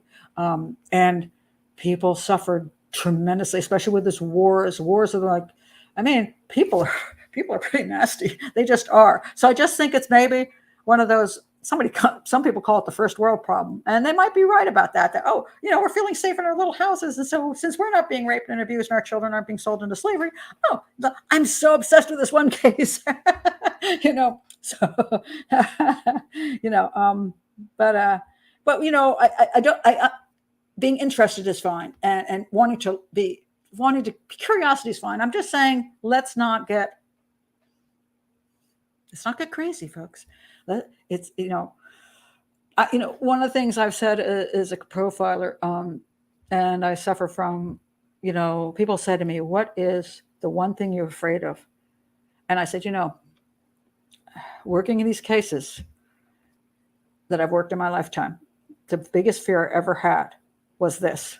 And you go, who the hell is that? And you open it up and the police are standing there with that look on their face because they're about to deliver news to you you don't want to hear. And I'm going to become one of those people, a family of a victim, the family of a child who's been murdered. And I don't want to be that person. I don't want to be that person. It's like the worst thing I can imagine in the world. And today I can sit here and right at the moment, where's that wood? I have 3 children and they're all okay today. But, I have children in law enforcement. I have children who travel. I have just children who are out there in the world. And I don't want to get the knock. I don't. And that makes me tear up. You say one of the few things that make me tear up. I don't want the knock. I don't. Because then it's going to be not some distant person out there and not some case where I don't know the people and I don't know the child. It's going to be mine. It's going to be my child. And I don't want to go there. I don't want to think about it. I don't want ever to be me. I don't ever want it to be me. But for that reason, I say, if it's not your child, it's not your child's friend, it's not your sister, it's not your, somebody living in your neighborhood, you have to take a little bit of a distance and say, why am I getting to the point where I am so obsessed on a regular basis with this? When I do not have, probably can't influence things. Even I, as a criminal profiler, a good portion of the time, I can't influence anything. Even cases I've worked, I can't get the media to come in where I've got proof, and I can't get the media to come forth on it. You don't think that's frustrating? That's frustrating. So I'm just saying, folks, calm down, and learn something, and hopefully, what we can learn as time goes on is better ways to have better juries. Even though I don't like juries, I'd like better jury system. I'd like better education. I'd like detectives to get more training. Dr. Grande is right. Detectives do not get enough training. That's actually accurate. I don't agree with the way he proposed that this is the reason the case went south for him. I just think that, it's something to pay attention to. Oh my God, Emily, female mutilation. Yeah, that's a nasty thing. And how many people are like, there's something to work on. There's something around the world. You know how many women get mutilated? It's ungodly. It's huge. This is probably true. People get triggered by some of these cases, and then there is all kinds of free association, runaway emotions, online group therapy. Yeah, it really is. This is the problem. The internet is both, it's a good and evil type thing. Internet does a lot because people can learn about things they were never able to learn about before. They weren't. It's like, for example, sign language. When I was trying to study sign language to work at the hospitals, when I was taking classes, they were telling me, I should practice more. And I'm like, this was in the days when there was no internet. I'm like, I got a video here. This is the video for it to go through the book. And it only has so many conversations on it. And I don't know any deaf people. So who am I going to hang around to practice my sign language with? And it was very difficult because there was no internet. Now, if I want to learn sign language, my God, I can go on the internet and I can practice all day long. There's lessons on the internet. There's deaf people signing on the internet with subtitles under there. I mean, it's like 24 hours I can learn if I wanted to learn more sign language. And I'm working on learning Indian sign language now, as opposed to American sign language, which I'm fluent at, but I'm learning Indian sign language because actually I can learn it on the internet. And you can learn about criminal profiling on the internet. And you can learn about crime scene analysis. And you can learn about psychology. And you can, oh my God, the internet's fabulous. And then sometimes the internet gets crazy. And that's because people are looking for a, they want their own little, what's the term for it? Now I'm just going to sit here and blanking. Echo chamber. They want their own echo chamber. They want an echo chamber that supports everything they already think. Because if the echo chamber supports what they think, that makes them right. And they can feel good about themselves. Yes, I'm on the side of right because the echo chamber tells me so. And we don't learn that way. The cancel culture that we're in right now, where we cancel everybody who doesn't agree with us. Like, for example, I'm a big fan. Annie knows this if Annie's still around. Annie knows I'm a huge Indian Bollywood film fan. And my favorite actor in the world is Shah Rukh Khan. I've seen every one of his movies, and I'm not a big film buff, but I don't know. I love Bollywood movies, and I like Shah Rukh Khan is my favorite actor. And I don't know, hit me like the first time I saw him, like, whoa, who's this guy? And I think he's super sexy. My daughter saw his movies and goes, she thinks she goes, yeah. And I'm like, you don't think he's attractive? You think Shah Rukh Khan isn't sexy? And she's like, no. I don't have to cancel my daughter because she doesn't find him sexy. That's her thing. She likes The Rock. Okay. So she thinks The Rock is sexy. Well, he's not bad. Yeah. Okay. But she thinks Shah Rukh Khan is okay. And I'm a huge fan of him. So I don't have to cancel my daughter. I don't have to cancel you because you don't like music that I like. I don't have to cancel you because you have a different political opinion on certain things. I don't have to cancel you for lifestyle. I don't have to cancel you because you're a criminal profiler who doesn't agree with me. I don't have to cancel you at all. I can learn from you. And that's what I wish people would start doing and stop being so hostile. So much hostility out there. I'm trying to see if there's anything else here of use. Okay. Some very nice comments, which I appreciate, truly appreciate. I'm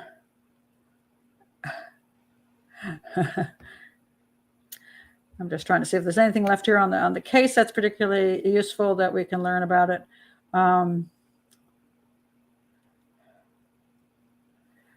Well, I'm going to say, yes, sort of half true. I think, Lieutenant Brooke, I'll pay you the $20 later. No. Yeah, excessive here. I don't speculate. I do. I mean, it's not true that I don't speculate. I give some scenarios that I think are possible, but I say they're possible scenarios, and this is what the evidence shows, and this is where I'd lean toward this and that. I'm just trying to help people understand how the process works. And I don't know that I've saved anybody's life.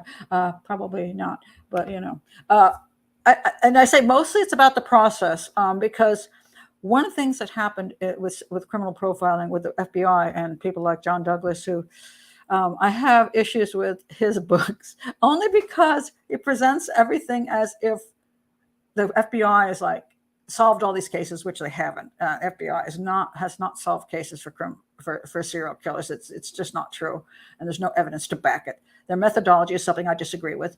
But what he does a lot of times is, and then I knew this, and then I knew this, and then it was obvious this, and it was obvious that, and I figured it all out. And I'm like, I never understood how he's supposed to figure these things out, because he doesn't tell us. And I do, I'm not saying you shouldn't listen. Pay attention to John Douglas. Read all his books. Please do. See what he has to say.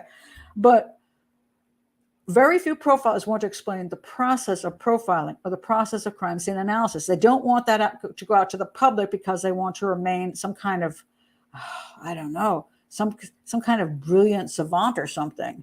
That by working cases, I just, I know more than you do, and you can never learn what I learned to do this. And that's ridiculous. Criminal profiling and crime scene analysis it should be a scientific process. And it should be something to be able to be taught. If you can't be taught it, then it's garbage, because I'm no savant. I'm no genius. I'm just a person looking at the evidence and telling you what the evidence is leaning toward, and that I should be able to teach. It's a process, and I want to teach a process here to let people know. Stop watching Criminal Minds. Criminal Minds is junk. The better stories the better ones actually are Death in Paradise, The Mentalist, Psych. Those are the three best shows on criminal profiling, because they show you the process of thinking. Oh, look, I saw this, and this is what this led me to. And sometimes it shows things go wrong too. So I think that's what I'm trying to show is a process, and not show it's not some kind of a miraculous thing anybody can do, and that there's an absolute issue.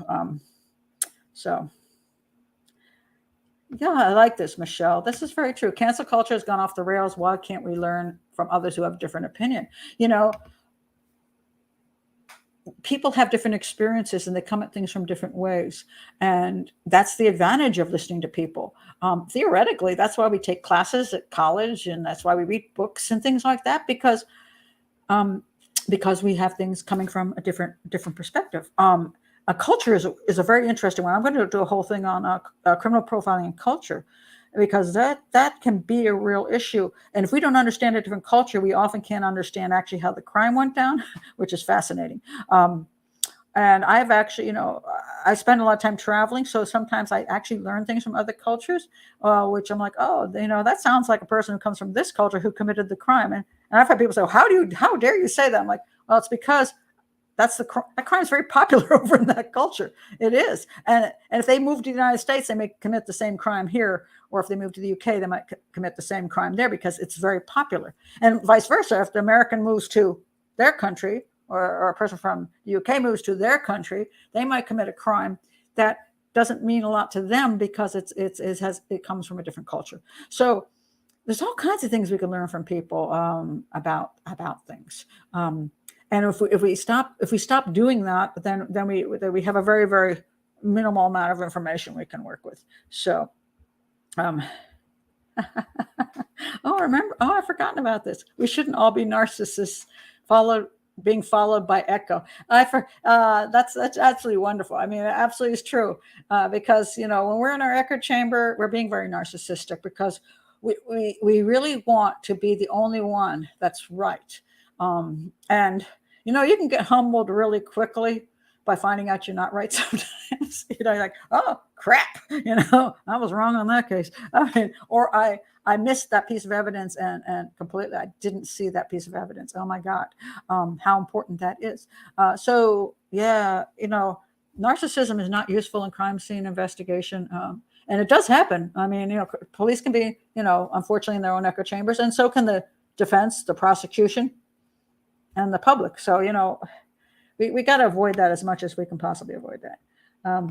Michelle says, I love the show, Psych. Oh, glad I'm not the only one. I like him. He's like a little off, but but I like the way he thinks through things. He's doing deductive criminal profiling, which is using evidence to build your information. Now, of course, it's exaggerated highly, as it is in The Mentalist and in Death in Paradise. But it actually goes through the evidence, which is why I like it. And I don't like any show that, a person suddenly goes, oh yes, it's a criminal it's a serial killer who clearly is a guy who lives with his mother and has a cat and a knife collection. And you're like, you got that from the scene? What the heck are you talking about? I don't like that stuff.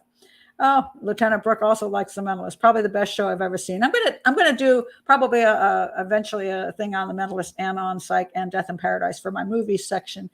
Just talk about what I like about the shows and why I like how they represent criminal profiling. And again, they're exaggerated, but it's television. There's going to be exaggerations, but at least they have the basis correct. So I like that. So let's see. As far Cleo Smith, Cleo Smith, I think, is the new Australian one. I am going to do a commentary on that one. I'm going to do probably just a video on that, not a live, but I want to comment on it because it's kind of interesting. So I will do one. So keep your eyes open for that. So, well, I think.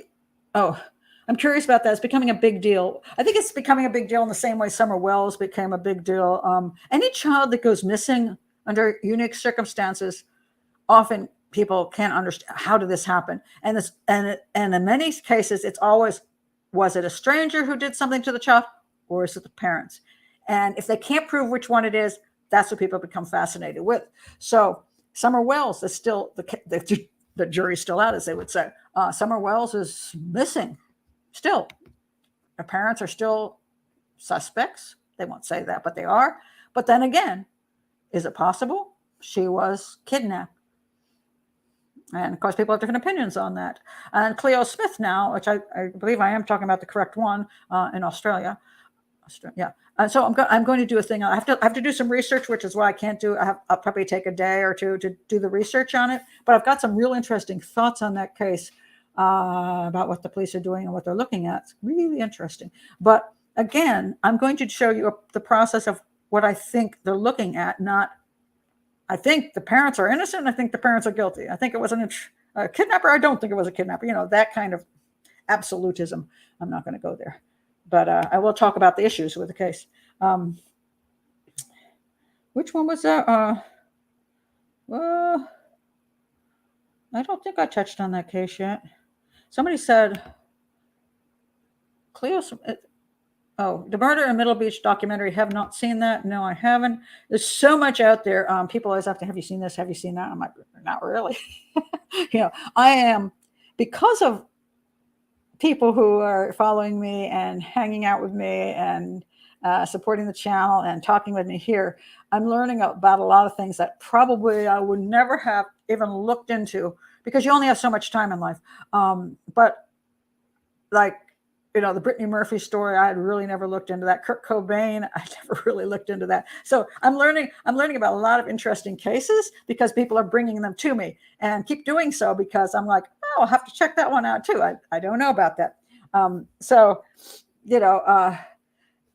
That's fun. It's fun to learn about these new cases, and to Darlie Routier. I do remember commenting on this case years ago, but I don't remember what I said about it. I look at my notes, and sometimes I have them and sometimes I don't. And I'm like, I wish I remembered that one, but I didn't remember that one. So there you go. So, because, I've worked on a lot of cases that I have worked on, cases that I haven't worked. What? Everything is suddenly, now that's interesting. You see that fuzzy wuzzy stuff now? So how long has the fuzzy wuzzy stuff been going on? That's interesting, because I was trying to change the lighting in here, and now I'm gonna put on something that doesn't go fuzzy. Let's see if this works.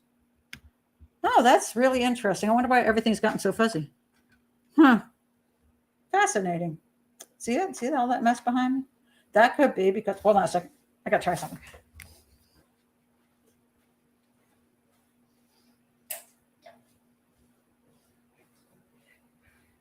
Aha. Now see, not fuzzy.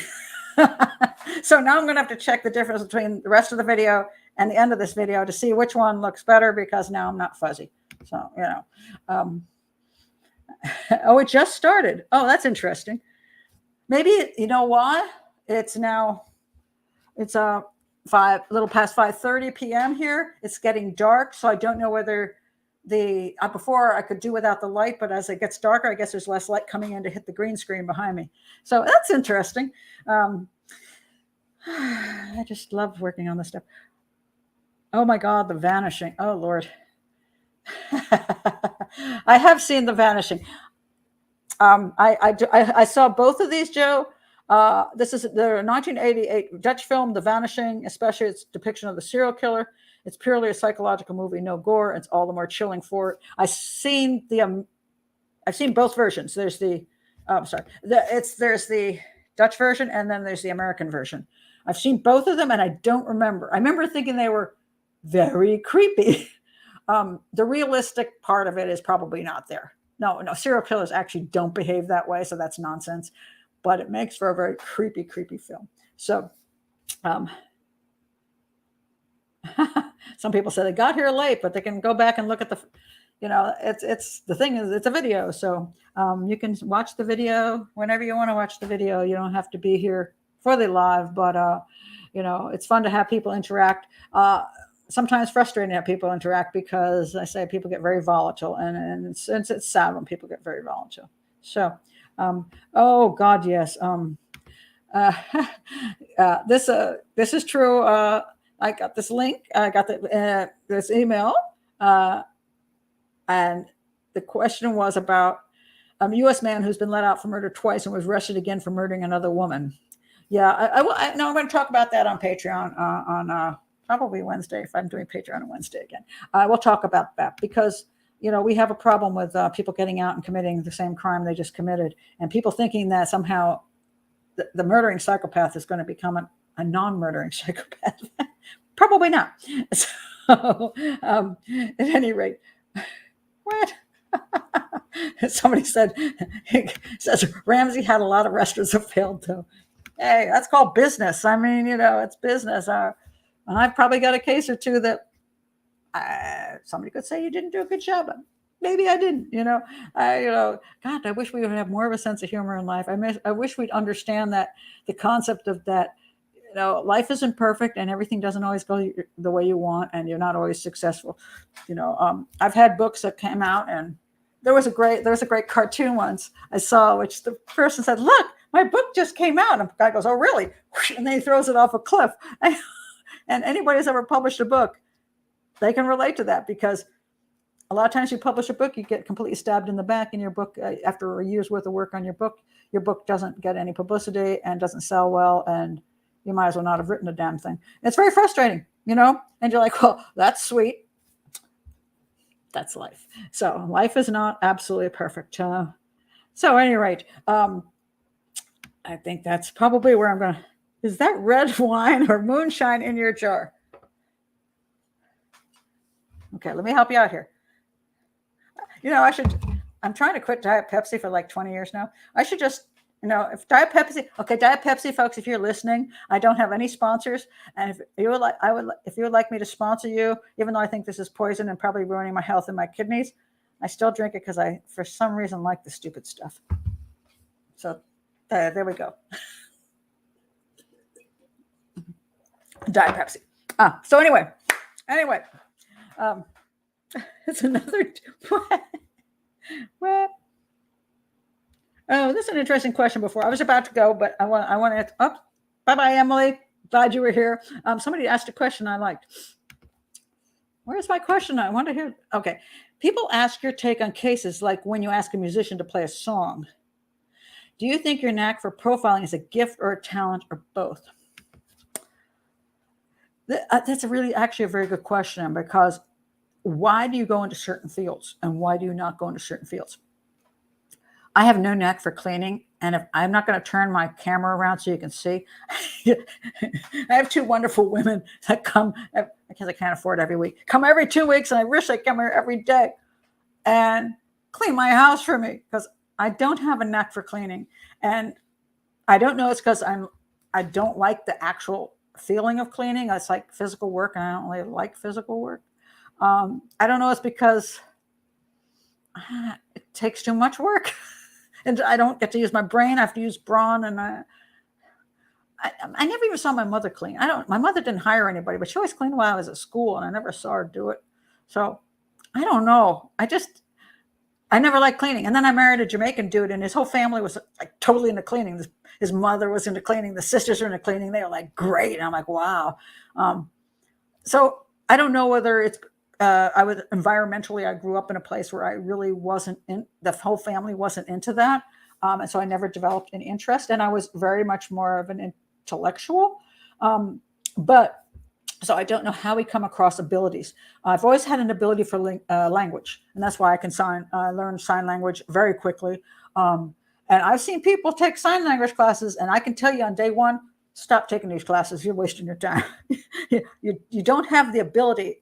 And I don't know why. It's like, for example, if I said to you, just say, I like that boy. Boy, over there, I like.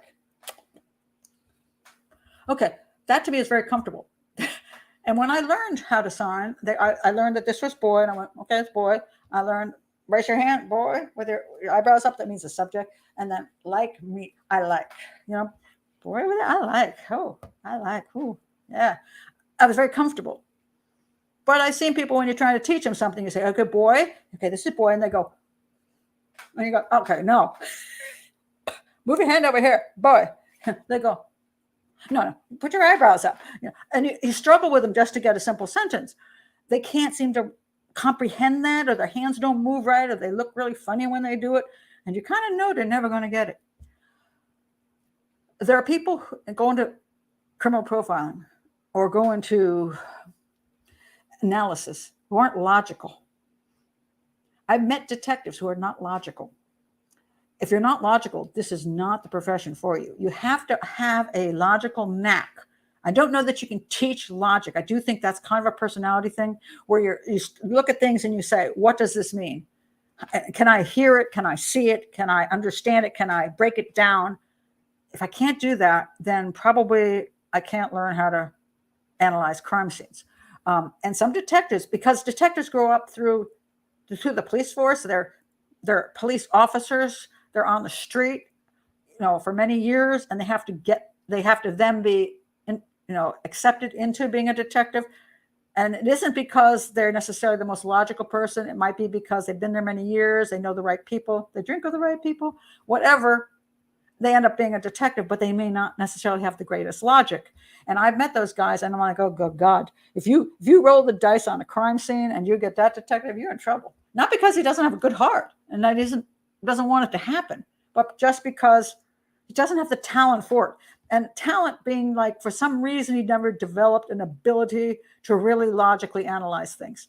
He may be able to take down information. He may be able to do other things, but he's just not logical. So I don't think you can teach logic. I think that somehow is part of, maybe if you grow up around logical people and all through your life, people have actually done things in a logical way and talked to you in a logical way, you develop a level of logic.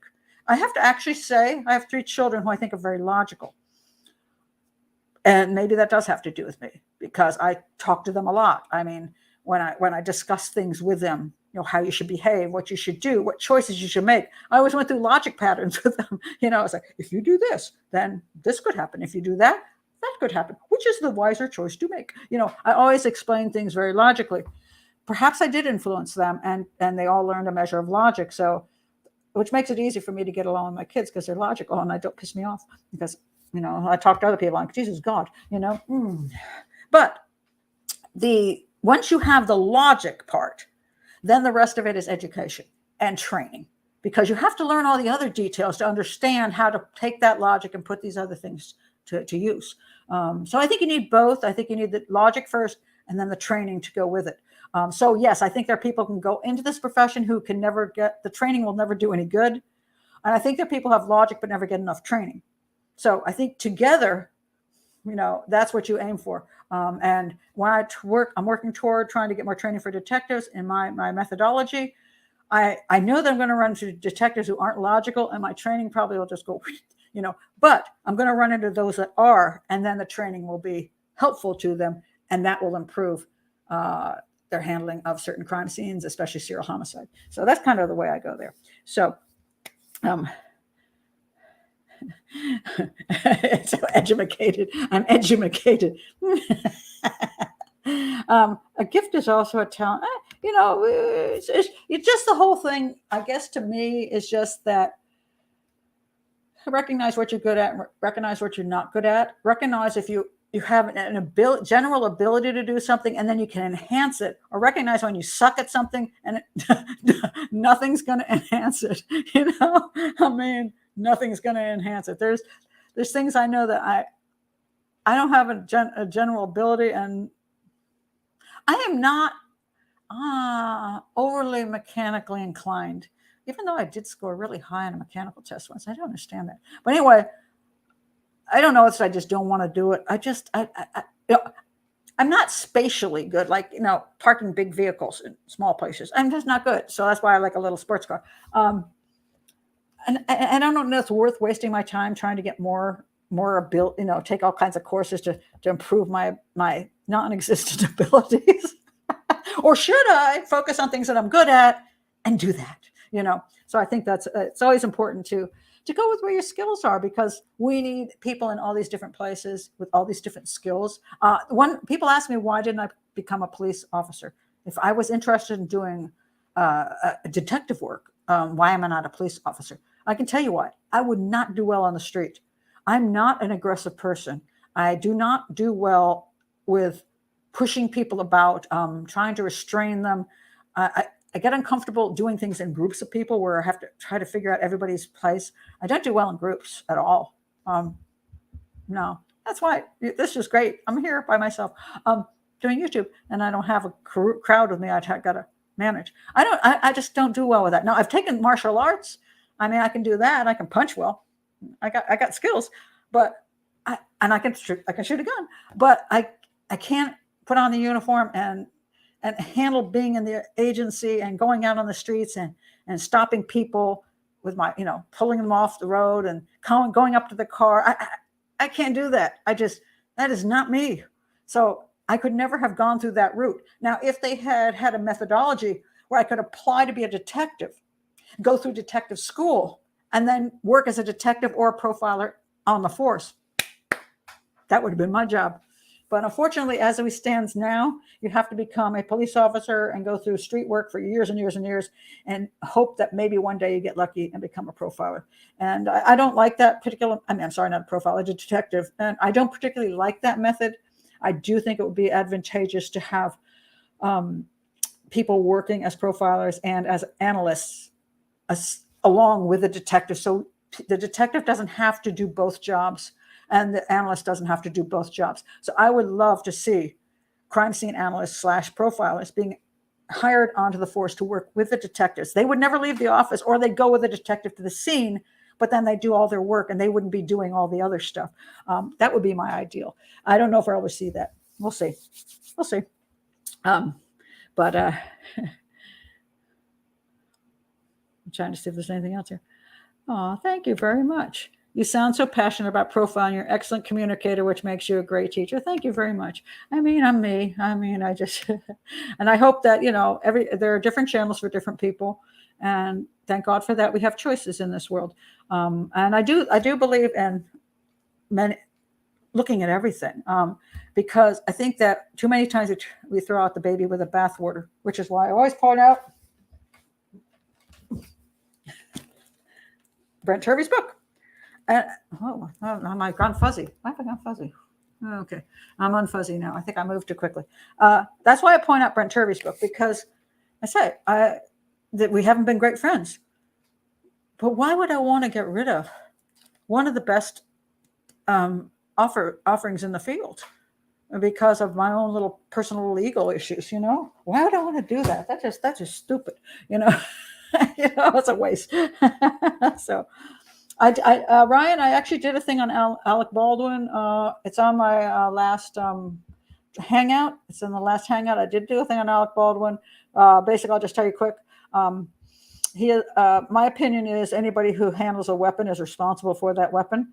I don't care who had it before you. I don't care if they were designated as a person who is supposed to handle whether the weapon is cold and safe, or whether the weapon has any kind of ammunition that could harm people. Once that weapon is in your hands, you are the sole responsible person for that. So you have two choices. You can, when they give you the weapon, you can examine the weapon yourself to make sure you understand what you're dealing with, or you can examine it with that person to make sure that the weapon is safe. And secondly, you never ever point that weapon at somebody you don't want to shoot. And he pointed it for no good reason that I can determine at human beings, and he pulled the trigger. And therefore, I believe he should be probably should be charged with involuntary manslaughter. I'm not saying he did it on purpose. That's the point of involuntary manslaughter. He was careless. He handled a weapon without having any concern for the safety of it. He want to say somebody else is responsible for it? No, I'm sorry. Once the weapon is in your hands, it's your responsibility, 100%. Unfortunately, I think that one of the problems some people have is that they're not weapons people. In other words, they're not gun people.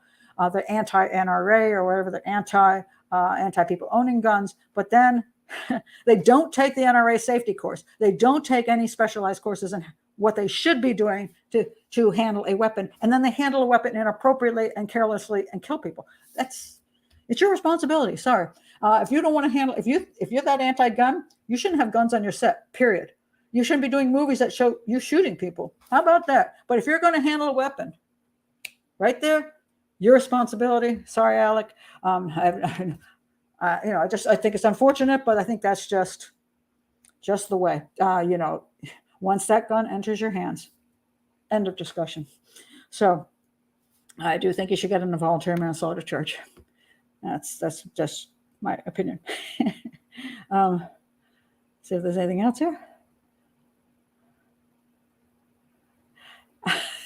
Somebody says something about 666. No, let's not go there. And I'm not going to go there. There's some interesting thoughts here. I'm not going to go on a lot of these thoughts because a lot of them are just silliness. I'm not going to go there. So, anyway, I think I'm going to end it for today. I'm glad you all are here. I knew this was going to be a rough ride because people have a real hard time sometimes separating themselves from their absolute belief to let's at least listen to the possibilities, and and I say people often come with already an agenda, and I recommend people don't come to this channel with an agenda.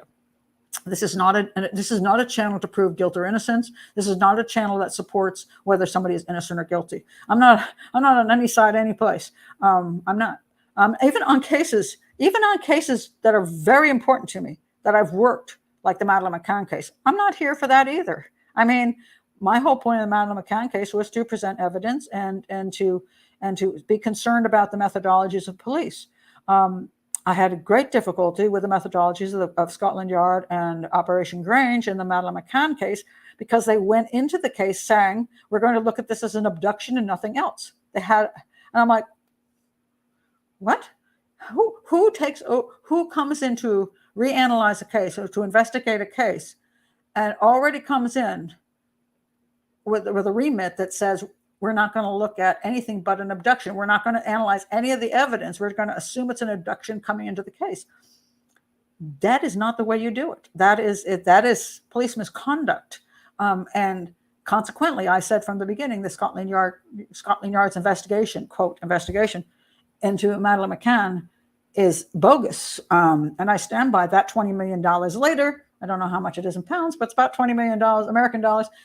They have come up with absolutely nothing useful because they came in with a remit that didn't allow them to actually analyze the case. My interest is more in that than, quote, I've got to get justice for Madeleine. My concern is that we in every country want to have a good police force. We want to have good investigations. We want to have a fair justice system. We want to see bad people put away. We want to see people who commit crimes not being on the street. We want to be fair. We want justice, blah, blah, blah. We want to do it right. And so that's what I'm talking about is, how to do it right. But, I also am not here just to go on a rampage because somebody disagrees with me or because I got to get justice in that case. I'm going on a rampage. No, I'm just trying to get the information out in a way that is something that is useful. So, thank you very much. That's very nice. I have your books, including the one on the McCanns, and appreciate the way you went through the facts one by one to eliminate various possibilities.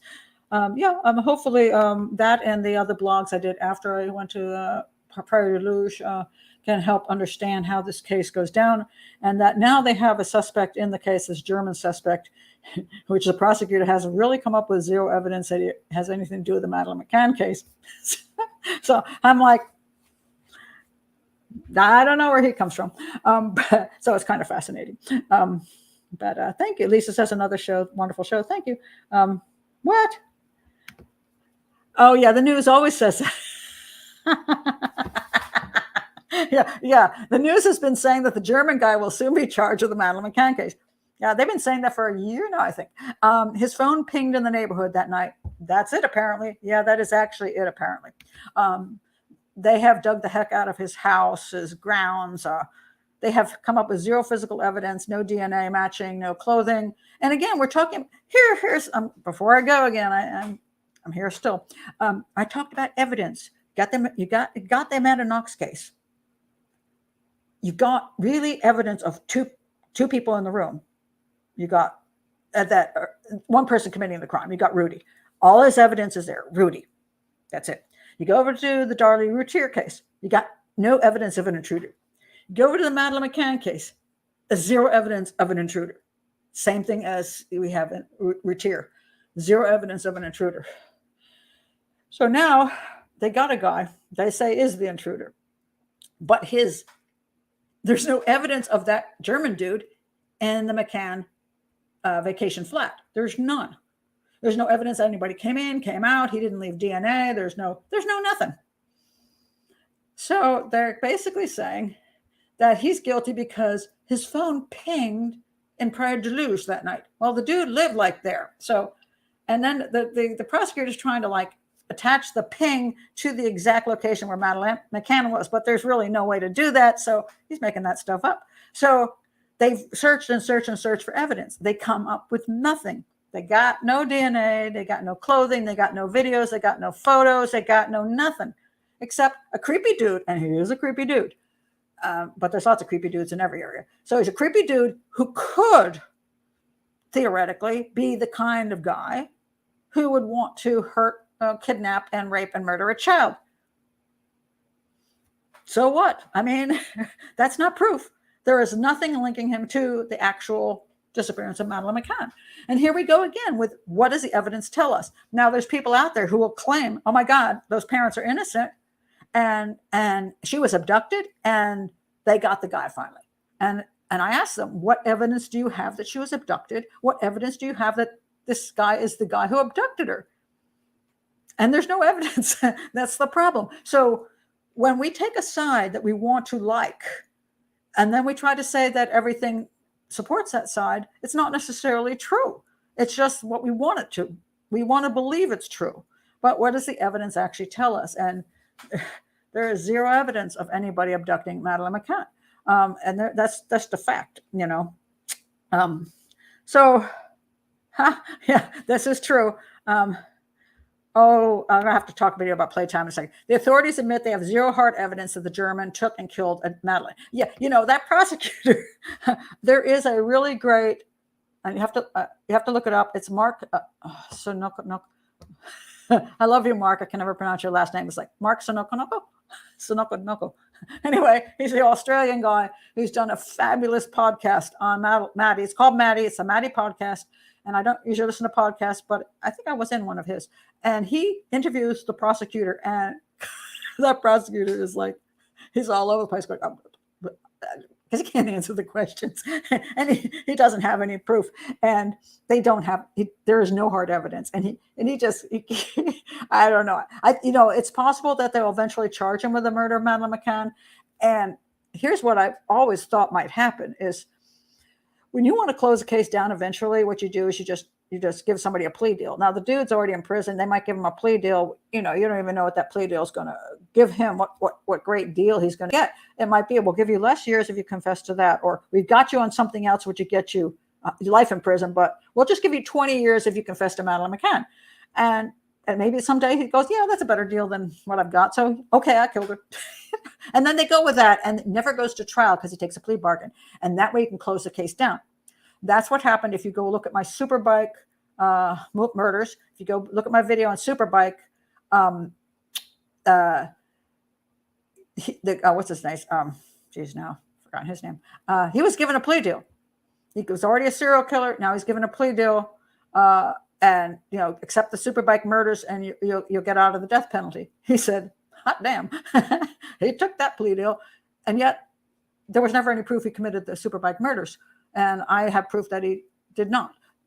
And all the stuff he said was a lie and didn't match the evidence. So you can get somebody to confess to something they didn't do. It's very easy to do. And that closes cases down and makes people happy. It isn't necessarily the truth, but that does happen. So I wouldn't be surprised if the Madeleine McCann case went that way. So, I wouldn't be surprised. So that's probably true. Oh my God. Do you already know, Lorca, there actually was a movie that did play me, and it's so upsetting. I'm trying to remember who did it. Oh God, now. Okay, wait a minute. I might have to look this up. Actually, my book, The Profiler, was optioned by Disney, and there was a movie coming out called, it's a series. Let me put it in here. It was a series. I always forget her name. I'll say green lighted. I'm trying to remember how the hell this. If I can find the name of what's her name that did the series. My book. It's called Trooper. I think it was called Trooper, and her name was. I forgot the actress's name. Well-known actress. Anyway, it was optioned, and the show was. They did a pilot for it, and it was like the guy who did the pilot was like, it's going to be a go because he never lost a pilot. He lost that pilot, and then I'm like, okay, that's dead in the water. And then they redid the pilot completely different network, and it was like, this is going to be green lighted, hands down. And it wasn't. I was shocked. I mean, twice the show went down. It was really, really very painful, actually, because I really want, and I never got to see the pilots, either one of the pilots. They're there, but I never got to see them. And so this woman was playing me, and I just can't remember her name. What the heck? Okay. I think the name of the show was Trooper. I'm trying to figure it out now. Trooper, let's see. I think Disney had it. Let's see if it comes up here. Oh my God, I can't find it anyplace now. I'm sure that was the name. Television series. How is that? I can't find it now. That's funny. I remember her name, but I'm just blanking. She's a well-known actress. So it's like she was playing me, and I think it was Trooper. God, no, I'm going to give up. I can't figure it out. But anyway, yeah, I want to see it too, Lorca. And it was. And she would have played me well. And she was like, it's like a New York trooper who is a mother of 3 kids. It's based on my book. And she has a unique way of profiling crimes. And it was like, oh, how cool is this going to be? And then it just crashed and burned. And it always has like really hurt me because I at least want to see the pilot. I want to see the pilot because I want to see me and my 3 kids and what they represented me as. But the pilot has never been made public. Either one of the pilots. Go figure. I mean, it was just bizarre. Just bizarre. So no. What is Bridget saying? You could have developed the people skills for police work, but like me, your spatial and practical skills would mean you'd be liked, noted for insight, but no cop would ever want you as a partner. Yeah, that's probably true. Yeah. I don't think I do. That's the reason I could never join the army. I don't do well in groups. And I point out things that I don't agree with, and that doesn't go well. And I'd have everybody's back, but I will also be honest. And it's really hard to work in a group when you're not, somewhat willing to go along with groupthink.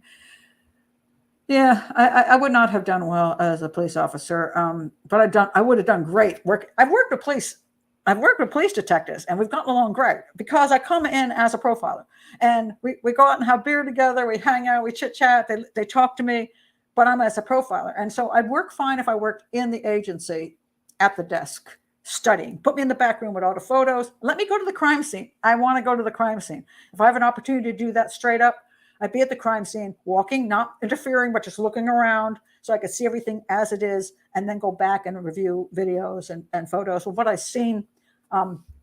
Yeah, I could do that. I could do some interviewing because I've done interviewing before. I'm successful at that. So they could use me in a way that was necessary, but on the street, the physical aspect of it and that's just not me. Just not me. Yeah. I'm not sure what that is. Okay. So, but at any rate, yeah, I'm still trying to figure out why I can't find that show. I think it was Trooper. Is it Trooper? Now I'm wondering what the name of the show was. It's driving me crazy. And I can't remember. She's a blonde. That's all I can tell you. She's a blonde who played the part. So, I used to be a blonde.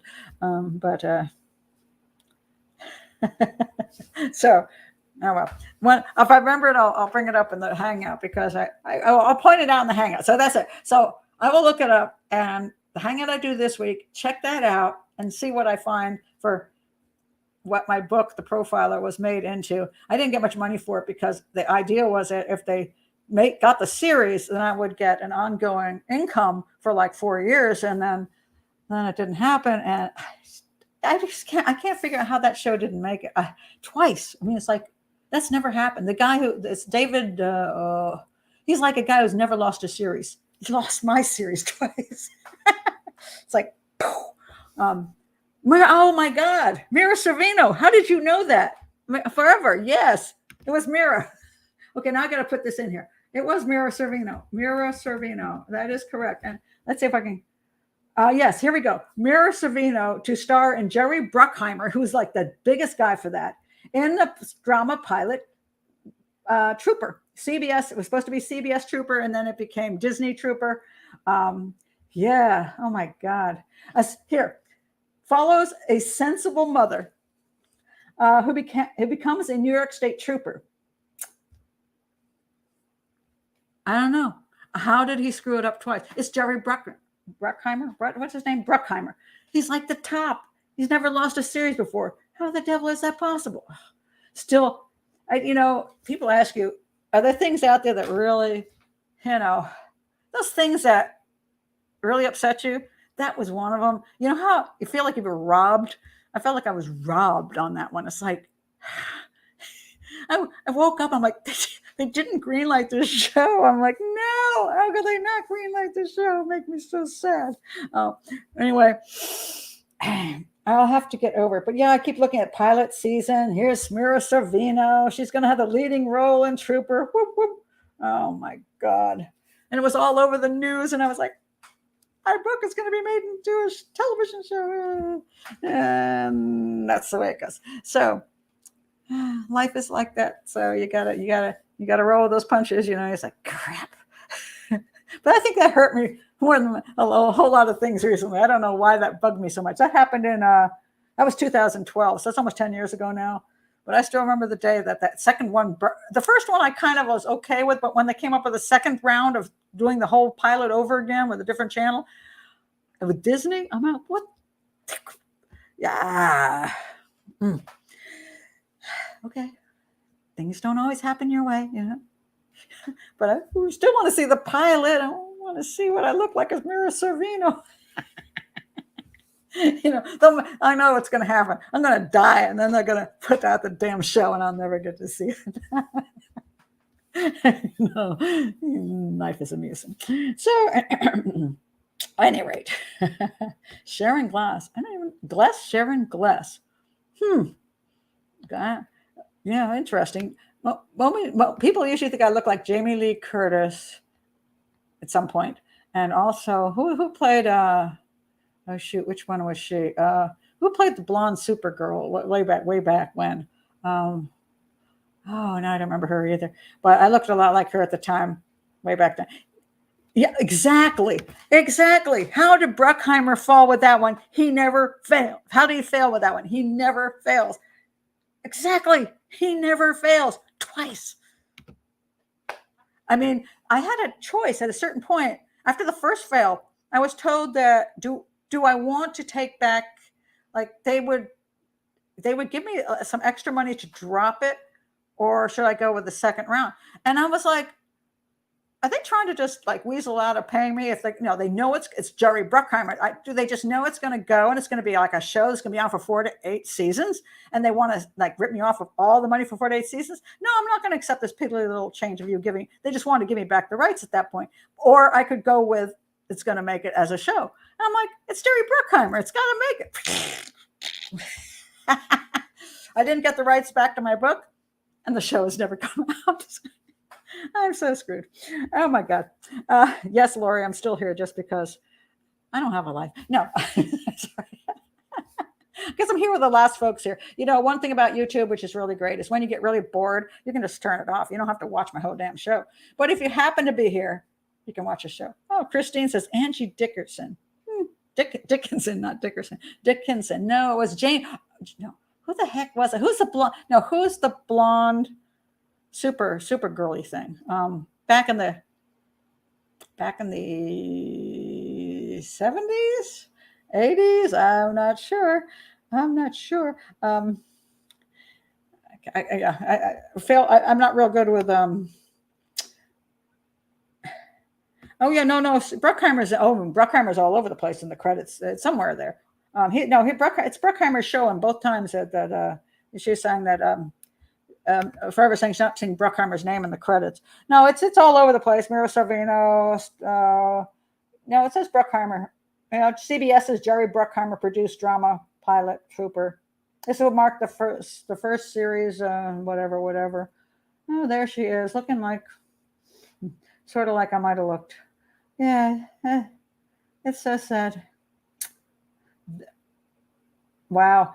But Mira Sorvino is in final negotiations to star in CBS's Jerry Bruckheimer's produced drama pilot Trooper. This would mark the first series that the Oscar winner, who had been approached for pilots several times over the years, she got this. She chose this one. She chose to do Trooper, and she must have a copy of this. Mira Sorvino, I have written you on Facebook. I would like to see a copy of the show that you did about me, but you have never responded. So, really pisses me off. Oh my God, she's what? Wait a minute. I gotta read this one. Getting old stinks. I'm 60. Well, I'm 66. 60 is good. Lori says, and I love to clean my house. Oh my God, please come here. Please come here. No, it's not Helen Slater. No, shoot. I know that was a blonde and it's a blonde and a super something outfit. I can see her in my head. I know who she is. I can't come up with it. Oh God. Thank you. The Superbike case, yes, was very interesting. That guy in prison totally lucked out with that one. Now the real culprit doesn't get held responsible. Yeah, and I believe I know who the real culprit is. So watch that show if you haven't seen the Superbike show. I worked that case in South Carolina. And I worked it with the police, and I analyzed the whole thing. And I've got a lot of blogs also on it. You can put Daily Profiler, Superbike, and you also come up with the blogs on the case, and they're also listed. The links are underneath in the description. There's links to that on the Superbike case. It was appalling because the evidence was. Yeah. Jamie Lee Curtis. Yeah, Jamie Lee Curtis. I mean, a lot of people thought I looked like her at one point.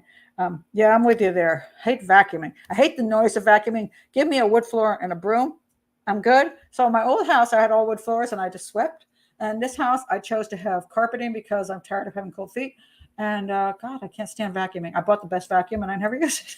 I just wait for the ladies to come and vacuum the house. I hate vacuuming. Just don't like it. So anyway. I'm not sure. The not one.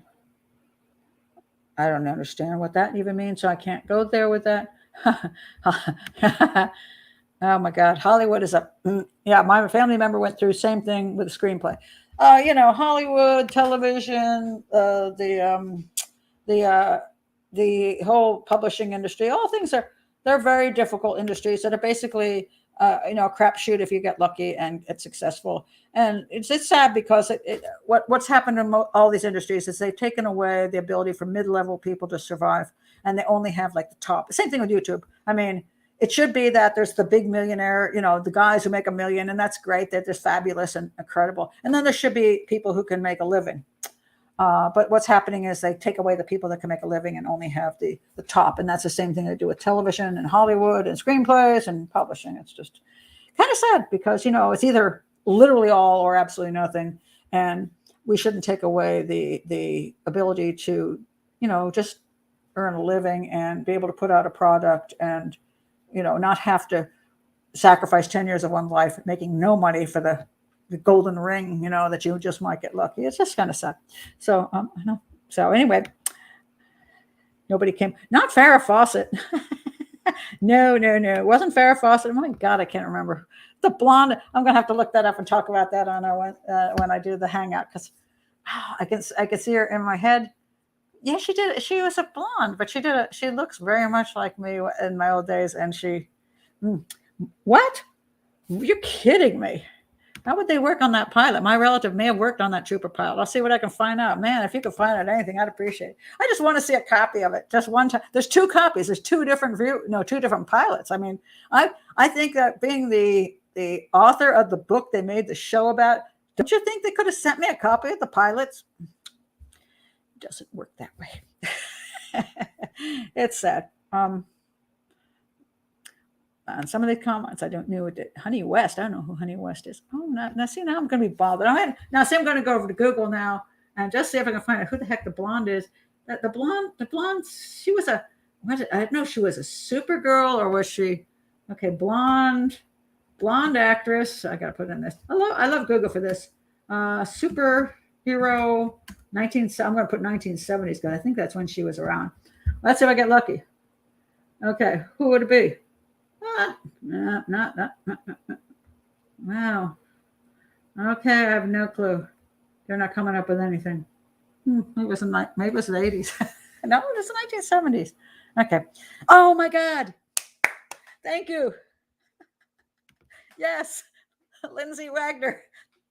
That is it. Who was she? Who was Lindsay Wagner? But yeah, that was the one people thought. But that was that when I was about probably in my 20s or what? Yeah, Lindsay. Oh my God, what does she look like now? Holy God, yeah, she's still. We look alike still. Well, that's interesting. Wow, that's kind of creepy. Yeah, we actually still kind of look alike. Whoa. Go check that out. Bionic Woman. That was it. Bionic Woman. Oh my God. Bionic Woman. Yeah, definitely. And really, we have wow, that is so weird to look at. There is so much similarity. I think she's the closest to looking like me. And when I did the modeling stuff, I did modeling. I showed that on one of my other, the Brittany Murphy show. If you want to see me look like when I was modeling in Hollywood, I look a lot like she did back when she was probably 1920. And yeah, we still oddly look somewhat similar today. Wow. She's actually older than me. Who knew? She's actually 6 years older than me. She's now 72. Wow, isn't that interesting? Lindsay Wagner, thank you for remembering that. That's really cool. Oh my God. Yeah. Wow. I think she comes closest. Jamie Lee Curtis is probably the second closest. But since my show crashed and burned, nobody, Mira Savino is not going to represent me either. Lori says, you look like her for sure. Yeah, pretty close. I mean, it's kind of interesting. Forever. This show is fun. I need an excuse not to do the kitchen. Oh my God. Oh Lord. I tell you. But life is a funny thing. And I can tell people all the time is that, you just got, especially, I was watching the show the other day. I was talking to people who are in their 60s, especially women in their 60s. And like, I know, how do you deal with being in your 60s and then your 70s and your 80s? I'm like, you just got to do whatever you can do. And there's always something new to learn and something new to experience. And, that's life is a challenge. It always is. Oh, Lori says you're prettier. Well, I don't know. I haven't seen her at 72. And, that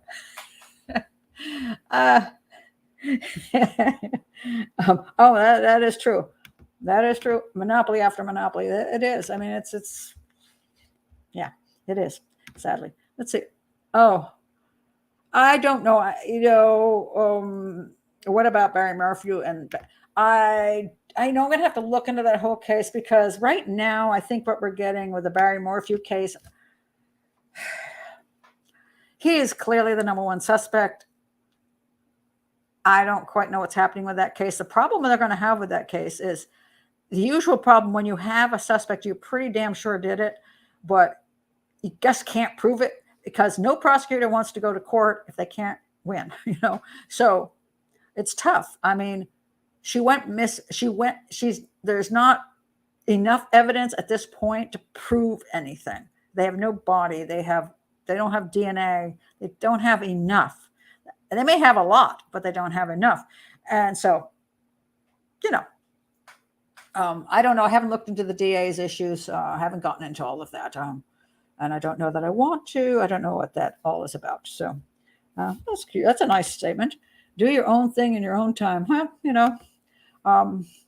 have these lists just for you. Anybody who's older. I have these lists, A, B, C, D, and E, and F. It's like, oh, can't do A anymore. I'll move to B. Can't do B anymore. I'll do C. Can't do C anymore. I'll do D. There's always options in life, and there's always different ways that you can contribute, even if you can't or you choose not to contribute in a way that you contributed before. I don't do television work anymore, and that was by my own choice. I'm still called until I tell them I won't do it.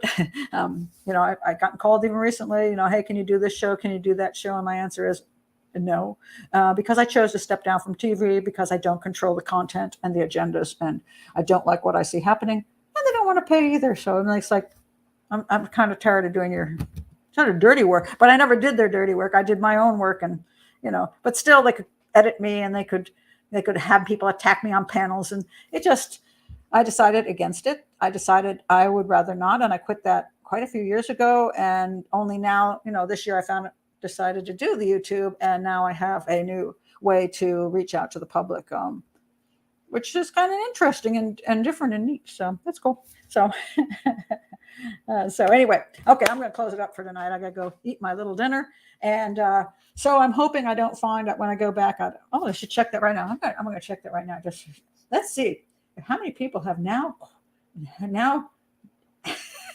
unsubscribed from me. Let's see. How many people have unsubscribed? It's always interesting to see, if people get that upset about things. It's phenomenal. What happened here? I can't find a. What happened to it? That's weird. What the heck? I'm going to go over here. Something's going wrong with my. Let's see. I'm just curious to see whether anybody's unsubscribed since I started the show. Let's see. Oh, shocker. Actually, no. How did that happen? Oh, God's amazing. I mean, you try not to get depressed about these things, but when you're trying to make your channel function, and you come back and you find out all these, your subscription rate has dropped like a rock, and you're like, oh my God, maybe I should have done this case. And this is one of those you kind of think you don't want to do. So, oh my God. No. So anyway, aren't you? Oh, thank you, Bridget. I appreciate that. I'm glad you're staying. Yeah, when we cover Darlie, people get upset. Yep, thank you. Yeah, that is true. Was it a heated debate?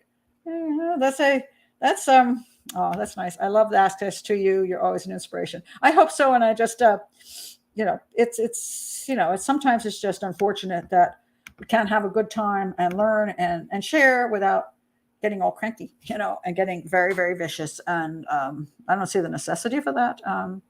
Especially when, I just don't understand it. I mean, I really, truly don't. Except that as a profiler, I do. I think it's an ego thing. Again, I think that people have real issues sometimes about their egos. Oh my God, you didn't like the movie I liked? Huh? Are you saying I'm stupid and I like stupid things? So, it's like, that's not it. I mean, a lot of people don't like movies I like, and I don't like a lot of movies they like. I mean, they're still my friends, it's like just the way it is, So, craziness. So anyway, if you would like to join in with the hangouts during the week, they're live hangouts, but only for people who have joined Patreon. That helps support this channel, which is getting demonetized. And so I appreciate my patrons very, very much.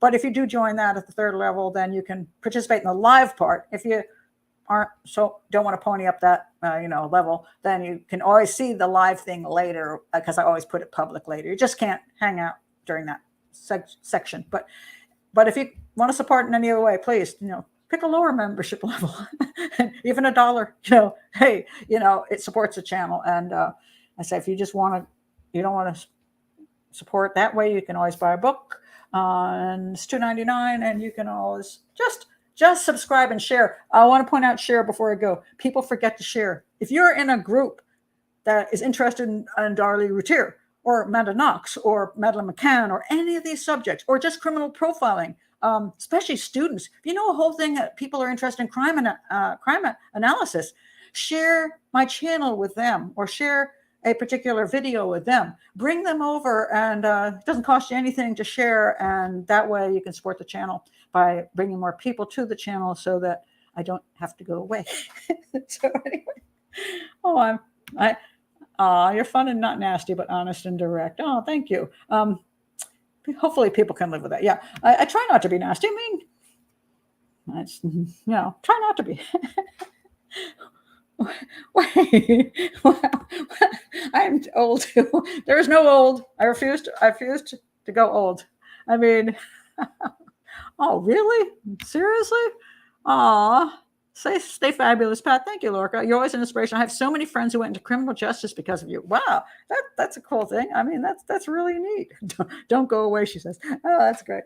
That's great. Again, if we can't have a sense of humor and we can't get through the day with, this has been a hard time. Coronavirus has sucked. I gained 40 pounds.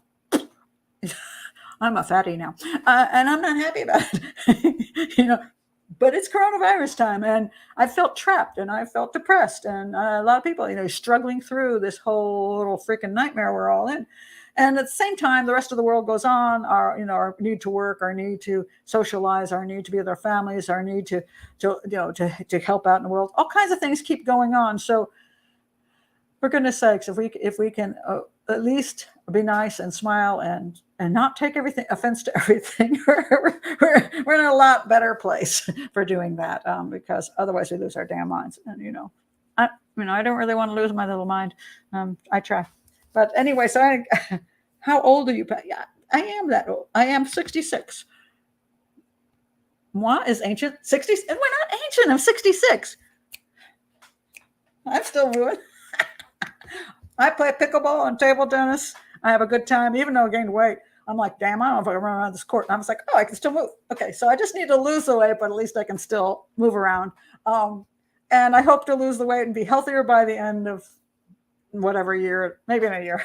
Give myself some time. Get back into a healthier lifestyle. But no, I'm 66. I feel great. I'm very fortunate. I am very fortunate. I do not have any health issues, and I'm not on any medication, and I'm able to do, move around. And so I'm very fortunate. But as I say, if I get to a point where certain things aren't possible, then other things are possible. And there's never a time. This is what I always say. There's no time in your life you can do everything. You can do everything, but not at the same time. When you have young children in your home taking care of them, maybe you're not at work. And maybe if you're involved in one kind of career, you can't be involved in another kind of career. I had a marvelous career as a sign language interpreter, and I've had a marvelous career as a profiler, and I've had a marvelous time on TV, and now I'm having a marvelous time on YouTube. I've had marvelous times doing many different things in my life, and so there's just different things you do at different times in your life, and not because of your age, just because, when I was raising children and nursing all the time, I wasn't traveling the world. So, I was in my 30s, but I couldn't travel.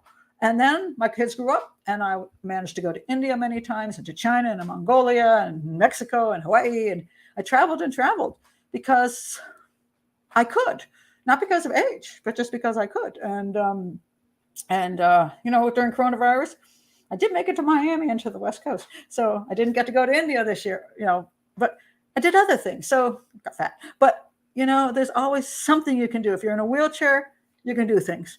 If you go blind, you can do things. If you go deaf, you can do things. There's something to do, even if it's helping your neighbor or helping a child or whatever. There's something to do. And so I'm not a Pollyanna.